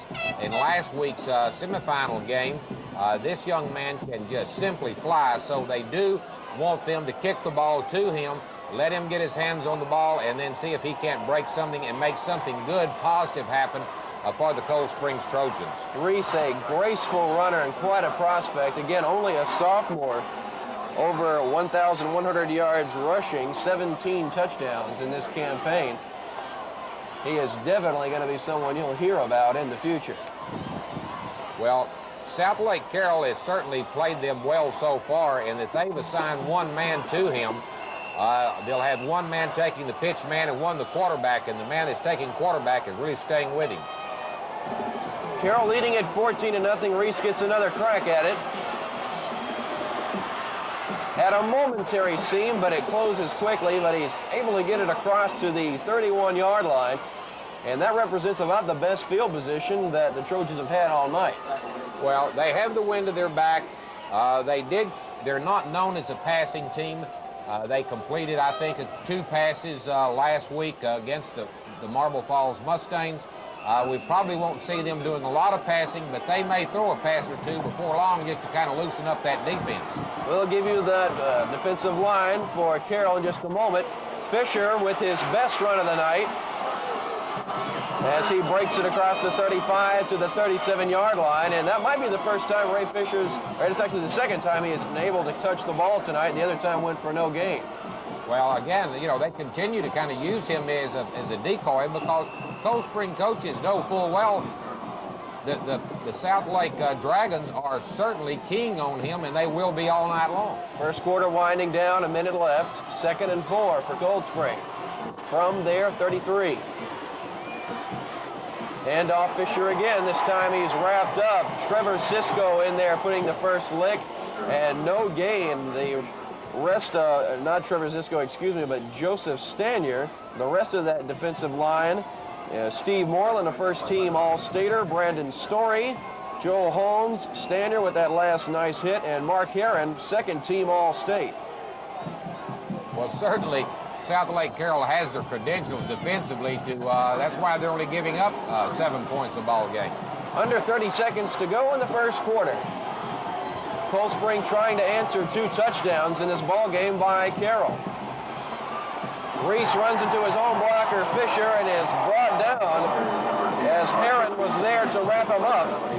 And it's going to be 4th down and about 3 yards, and the Trojans are going to let the first quarter clock roll down and then decide what they want to do on 4th down. Well, Mark Karen, who made the defensive play for the Southlake Carroll Dragons, one of the captains, a senior, just could not have played that any better than what he did. Put off the block, made the tackle. End of the first quarter. And with the end of the first quarter, the score, Carroll 14 and Coldspring nothing. And welcome back as the second quarter is about to begin. Southlake Carroll, the #1 team in 3A, leading after one period of play, 14-0 over Cinderella Coldspring. And it looks as if Arthur Reese and the Trojans will elect to kick it away on 4th down and 2.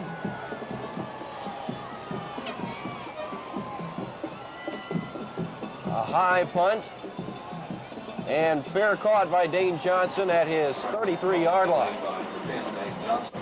Well, I think we're gonna continue to see in the second quarter what we did in the first quarter, the misdirection trap plays, and Southlake Carroll will run those and run them effectively until Cold Springs make some adjustments to get outside and stop that trap block on the outside. I mentioned that the weather is not ideal tonight, but so far the footing has been very good and there have not been any fumbles. Mantooth swinging out. Wide open down the sideline.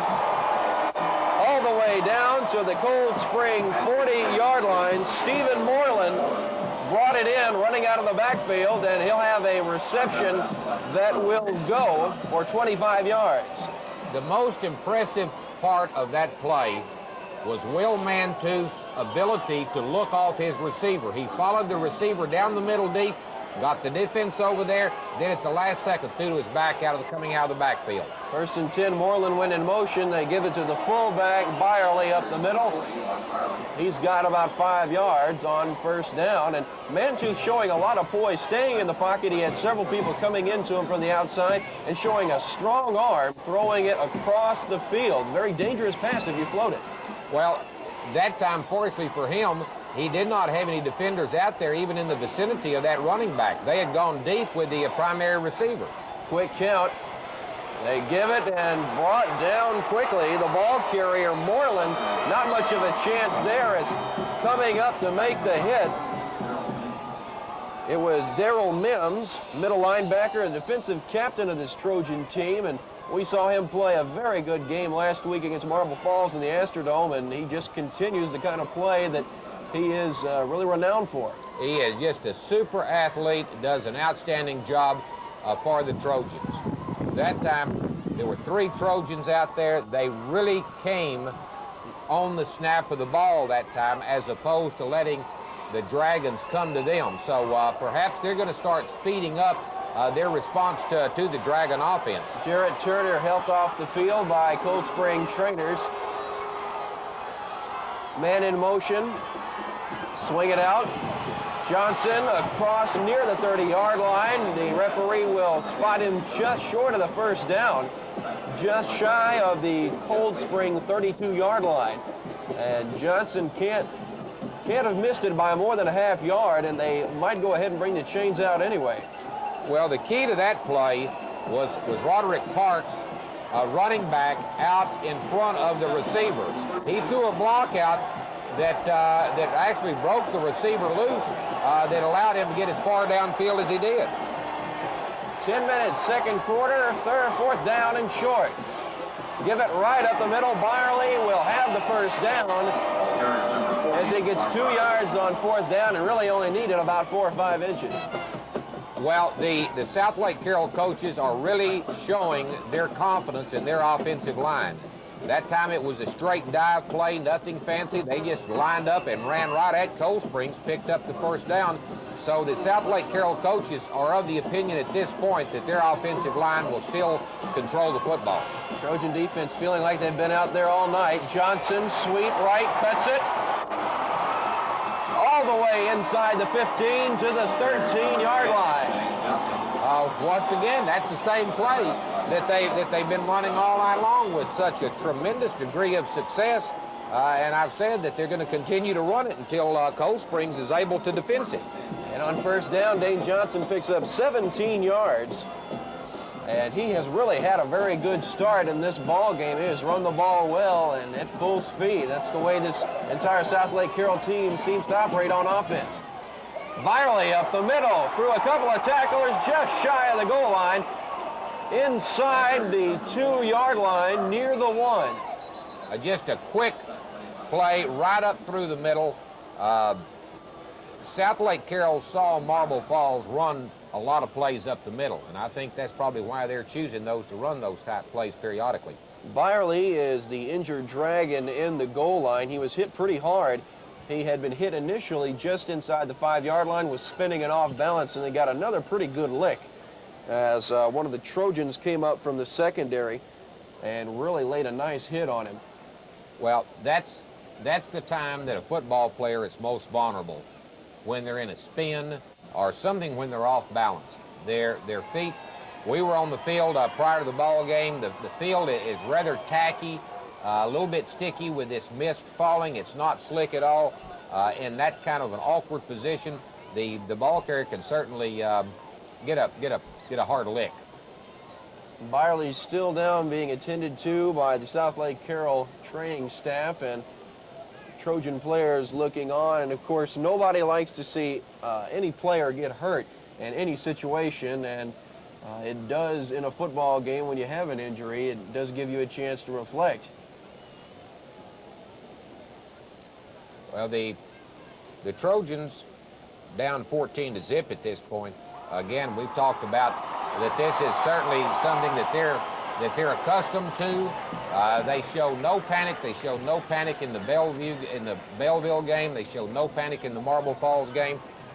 They just continued to play solid football, and then all of a sudden kind of gained the momentum and went back and took the lead and won those 2 ball games. Byerly helped off and unable to put any weight whatsoever on that left knee. We hope it's not serious, but from that, it didn't look like we might see him again in this ball game, but we'll keep an eye on him.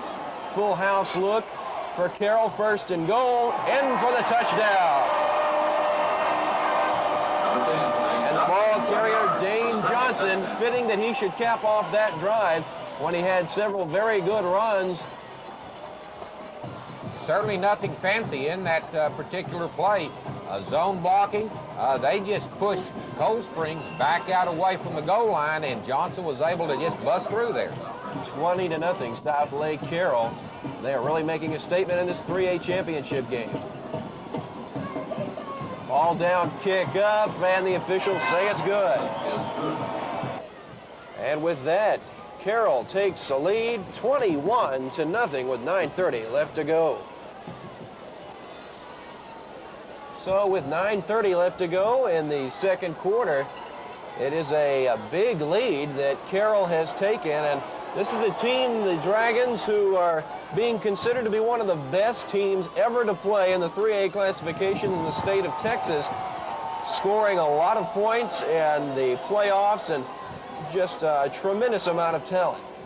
Well, in the semifinal and the quarterfinals, they've scored 129 points and only had 7 points scored against them, which is just almost unbelievable. Kick got caught up in the wind. Arthur Reese will take it at a knee, and Coldspring will start from there at 20. Well, you always want to go into the playoffs with some momentum, and you could definitely say that Carroll came in with some momentum. The most points they've scored all year is 63, and they did that last week in the semifinals against Gainesville, 63-7. And in the semifinals, you just don't score 63 points. No, you know, when you're down to the semifinals, you figure that you're down to literally the Tush Hogs in your division from across the state. And when you have the capacity to score that many points at that point in the season, it's just unheard of. Trojans trying to get something started on offense. Arthur Reese under the center, give it to Ray Fisher, nothing doing. Well, the Coldspring Trojans are trying to run that middle, and if they ever get past the line of scrimmage, they may be able to pick up some yardage. But again, the Southlake Carroll Dragons defensive line, they are dominating at this point, and they're just not letting Fisher get a hole big enough to get through. Unofficial rushing totals so far for Coldspring, 10 carries, 20 yards in the first quarter. Second down, roll out. Reese looking deep, has a man tied up, and the ball is caught. We may see offensive pass interference. There is a flag down. It looked as if McKinney pushed off at the last moment. Could have gone either way, though. Both players had their faces turned playing the football. Well, the flag will definitely be an offensive pass interference. That's what the referee indicated just a second ago. Well, now they're walking back down the field, but... And if it had to take a big play to get this Trojan offense, they're hoping that was it. Pass interference against the Dragons, not against... But I'm not for sure, so they'll just mark the penalty off, even though the pass... Well, I'm not for sure. Was that pass complete or not? It looked to be complete, but the referees apparently ruling that it was one-hopped. They'll get the 15 yards, move out to the 35, and set up with a first down and 10.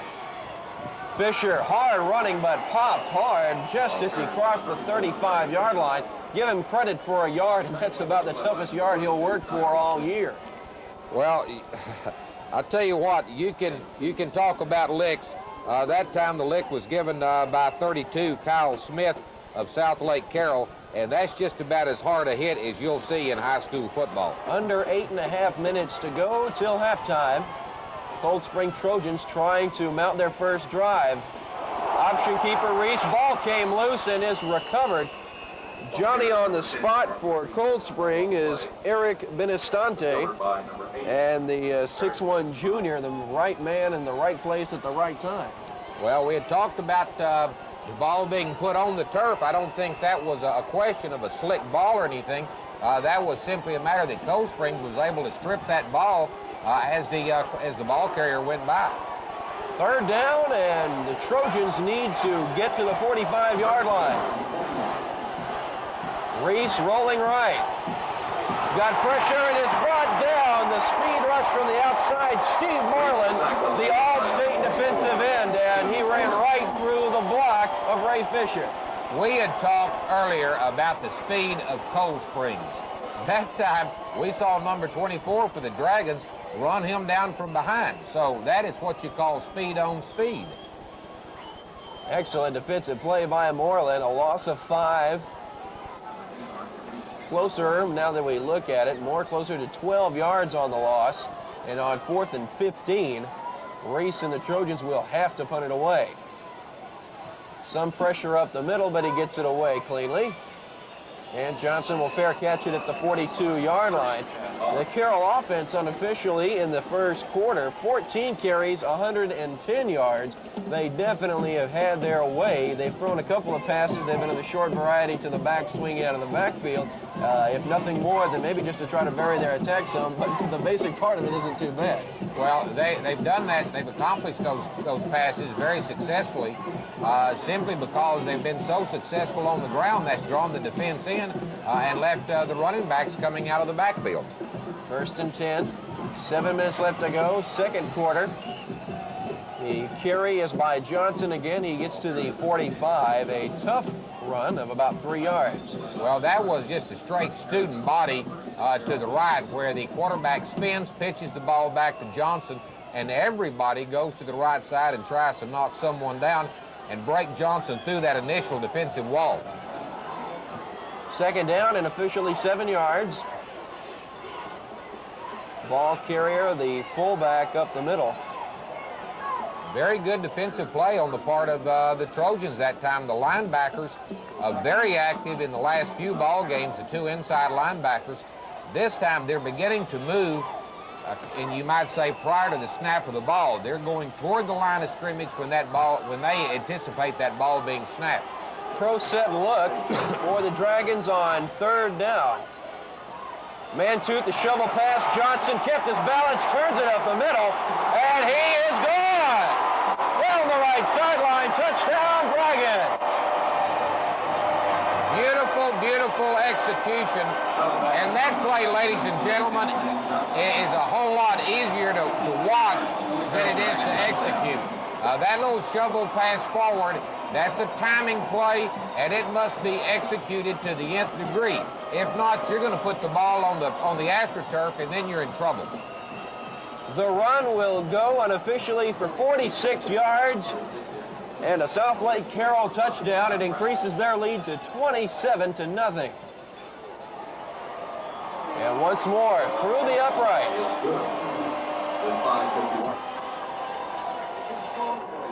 And the score now, 28-0, Carroll over Coldspring. And the Carroll Dragons have done a heck of a job in the first quarter. They have really had it their way on offense. They kick it away to a Trojan team who managed to move the ball a little more the last time, but looking for something more. Reese, their quarterback, kick returner, defensive back. He does a little of everything, punts it too. He managed to get that ball out to the 26-yard line, and the Trojans desperately in need of a gigantic, not just big, but a huge play. Well, it appeared as that play developed, as the kickoff developed, that there was a lot of running room over on the right side. The Dragons just absolutely closed that opening in a heartbeat. They're really showing some speed out there tonight also. Reese will give it up the middle to Parks, and Roderick Parks, no room to run. It'll be no gain in 2nd down and 10. There's a couple of injury reports for the Dragons. Mark Byerly, one of the fullbacks, has a lot of ice on his left knee now and is sitting on the sidelines being attended to. And they throw the ice on it, not a good situation. And for Coldspring, number 50, Clint Botard, one of their starting tackles, also being iced down on the sidelines. Reese keeps it on the option right, leaps ahead for 3 yards, and it'll bring up 3rd down and 7, and the Trojans got to feel like they've been in 3rd down and long all night long. Well, they have been 3rd down and long all night long. They've tried inside, they've tried outside. They're just not effective offensively at this point of the ball game. 4:45 left to go till halftime. Southlake Carroll up 28-0 in the 3A championship game. Reese on a rollout. Being pursued and will be dragged down from behind by Mark Herron. You talk about bookend tackles, but you've got bookend defensive ends for this Carroll team. Moreland on one side, a first-team All-Stater, and Herron, the man who just made the play there, a second-team All-Stater on the other side of the defensive line. I'm just really amazed at the speed, the agility of the Southlake Dragons. They ran the quarterback down from behind, and this kid, ladies and gentlemen, for Cold Springs is plenty fast. Loss on the play of 4 yards, 4th down and 11. Reese will have to kick it again. Johnson will try to return it from his 46. Gets about 5 yards just across the 50. And the Dragons will start again. There is a flag on the play. And it is being called against Coldspring, the kicking team.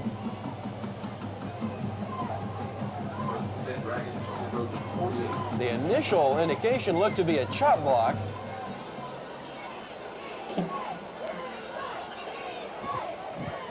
And the captain, Steve Moreland, talking it over. And looks as if Carroll wants another chance to run this thing back. Well, they're going to make him re-kick the ball. Everything, momentum is so much in the camp of the Dragons that it's only a good decision to go ahead and make them kick that ball again. You have everything going for you. You have Johnson back there that's just having an all-state plus night. So you would certainly like to see him get his hands on the football and try to run this ball back. Now here's another situation, up by 28. Again, the Dragons have not a lot to lose. The ball moved back to the 13, about the 12.5-yard line of Coldspring. You go ahead and try to go for the rush, or you set up for the return? Well, in watching the snapper for the Coldspring team, he does not get that ball back there all that quickly. We might see an all-out rush this time. Crowd 9 men on the line for the Dragons. Play clock down to 9 as a late blocker coming in for the Trojans. And Reese gets it away as the Dragons set up the return. And the ball will be fair caught at the 45, so a little better field position as the penalty will give the Dragons about 13 extra yards that they didn't have, and they will set up at the Coldspring 35. Well, the rush was not on the punter that time. I watched the defensive line of the Trojans, of the Dragons, and they were playing punt return. They were not playing rush the kicker. Reminder to stay tuned at halftime. We'll have Battle of the Bands on the halftime field. 3:40 left to go till the intermission. First down and 10. Mantooth keeping it, run the option right.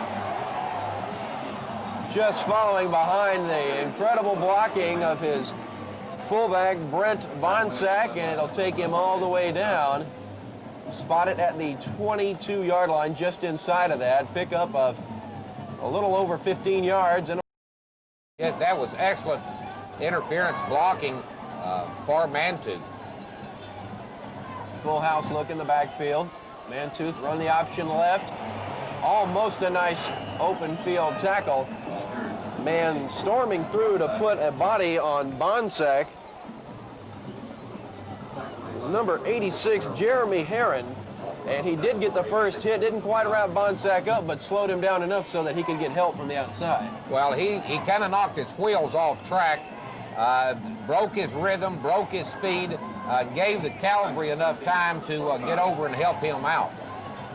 A loss of 3 yards on the play, 2nd and 13. Mantooth, spread formation, Moreland goes in motion, and there is a flag. Looks like we've got illegal procedure on the Dragons. That time they had a man in motion coming back from left to right, and while the man was in motion, the split end moved his feet, put his feet back, cocked his feet back, and I think that's what they call 2 men in motion at one time, illegal procedure. 5-yard penalty. It'll make it 2nd down and 18 as the Dragons, after going forward all night, now go backwards on 2 successive plays. Well, I don't think that's really a problem for them at this time, the way they've moved the football. They have just executed so well tonight in this first part of the ball game. A 3-wide receiver look now for the Dragons. Another flag flies. The laundry really coming out here towards the latter part of the first half. And that one appears to be against the offense also.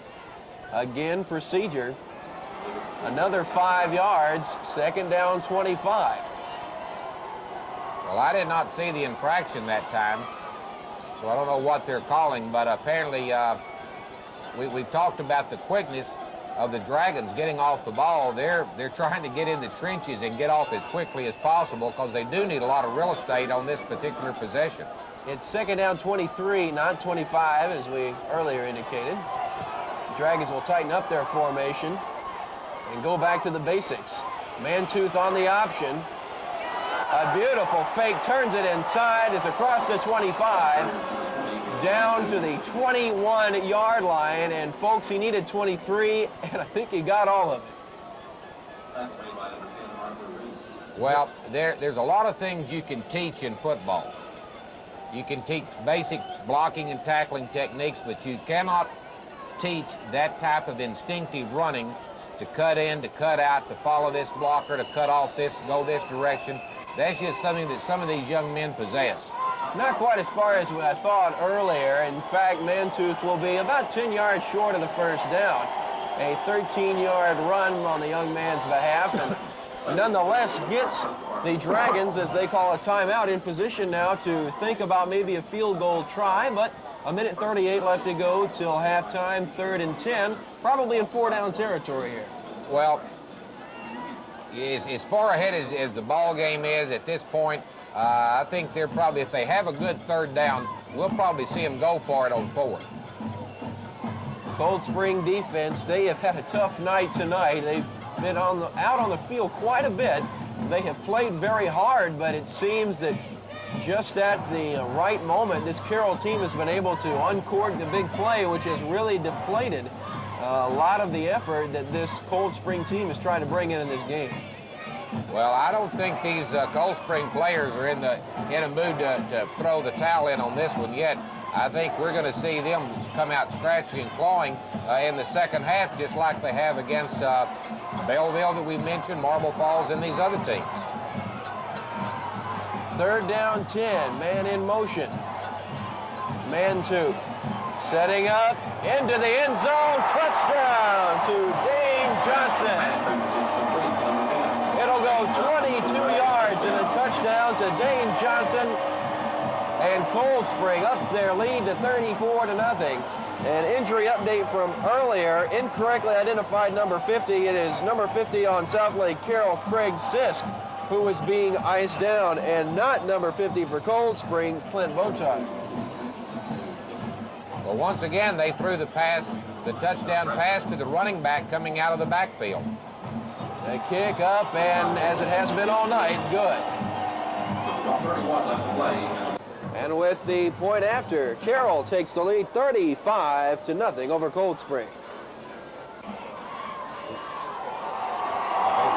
And Southlake Carroll definitely putting a good argument up tonight that they are not only the #1 team this year, but maybe the #1 team that has ever played in Texas at the 3A level. And about the only argument I think you could get, some folks have mentioned this Carroll team with the '83 Dangerfield team, which allowed only 1 touchdown all season and scored 245 playoff points. And this Carroll team has scored 274 in the playoffs coming into this game, and they've already added 35 through this first half. Arthur Reese trying to break the big play, gets it all the way out to the 40-yard line. An excellent return by the sophomore, trying to spark his team, which has been totally devoid of the spark so far in this game. Well, unofficially, we have the Coldspring's Trojans down for 1 first down so far in the ball game. Again, let me reiterate, you're talking about a team that's averaged 38 points a ball game and only given up 8 points a game defensively.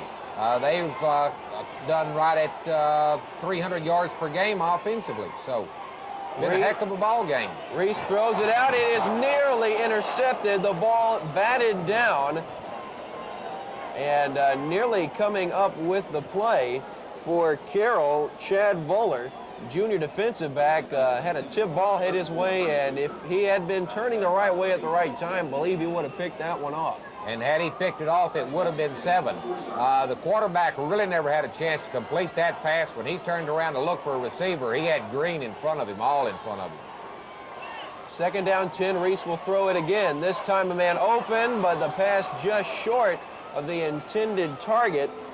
Big tight end out in the flat, Kelvin Reed, 6'1", 170-pound junior. And with 1:10 left, it's 3rd and 10. Well, we've talked about Coldspring, basically a running type offense. They pass very sparingly, and what's happened to them now, they're getting forced into a situation where they have to pass. When you get forced into that situation, normally bad things happen to you. 2 tight end look. It's what the Trojans have run out of for most of the evening. Reese will throw it again. It is picked off. Intercepted. And the man coming up with it is Jeff Edgington, senior defensive end into the ball game, and Mr. Edgington is going to have a trophy that he will treasure for quite some time, I think. Personal foul is also being called against Coldspring, so that's going to add some more.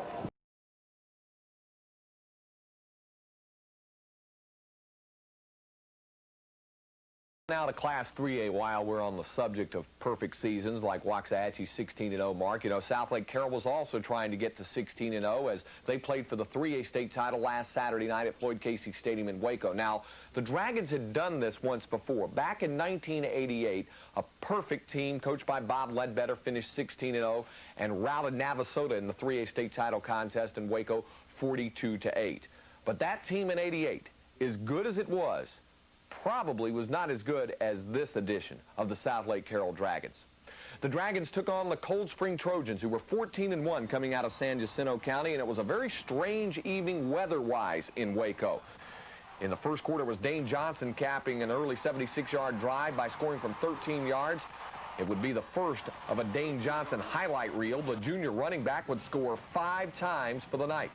The Trojans would try to decoy star running back Ray Fisher in the first half, but the Dragons would breathe fire on anything Coldspring tried. Still in the first quarter, the Dragons would rack up an average offensive night with 228 yards on the ground and controlling the ball throughout.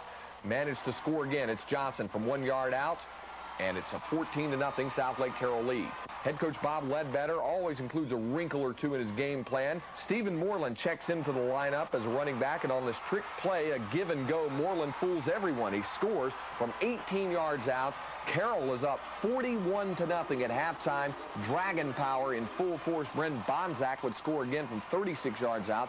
The Dragons showed why their #1 ranking in Class 3A throughout the season was well-deserved. Southlake Carroll, the 3A state champions, undefeated. They defeat Coldspring 48-0. Stay with us now. Coming up on the Extra, we'll take a closer look at those brand new champions of Class 3A, the Carroll Dragons. And we'll also recap the 2A and 1A state title contest when the Alamo High School Extra continues in a moment.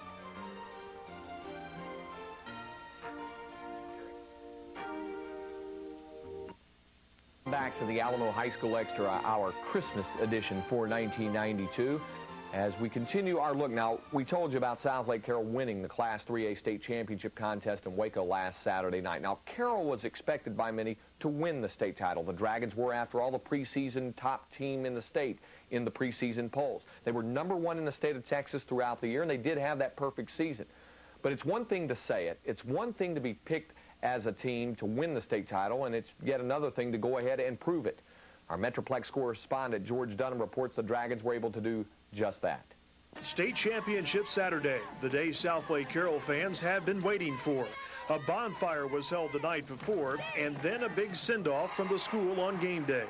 To say the least, Dragon fans were caught up in championship fever. Are you ready for some football?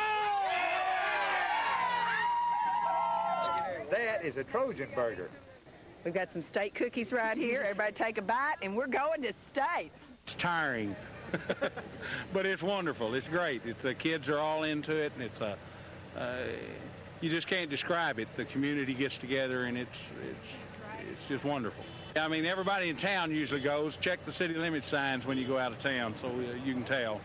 After an hour and 15-minute delay for a light failure, the Dragon fans were treated to a 48-0 win over Coldspring in Waco to give Southlake Carroll a perfect 16-0 season and a Class 3A state title for the second time in 4 years. You know, I wouldn't say that, you know, one team, the 88 team, or this team, or which is the greatest football team in Texas. You know, this is a great football team for us, and to compare them with some of the teams, you know, I would hate to do that. This football team has done everything we've asked of them. They've prepared mentally and executed to perfection. You know, you can't say enough about it. It started back in August with hot two-a-day workouts on the Carroll practice field, and it ends here tonight with a state championship at Floyd Casey Stadium on a cold December night. This team has had to deal with the pressure of being the #1 ranked team in the state throughout the season, and the Dragons have proven once again that they are the champions. For the Alamo High School Extra, I'm George Dunham. Thanks very much, George, and congratulations to Bob Ledbetter, his coaching staff, and the folks of Southlake on their second overall state championship.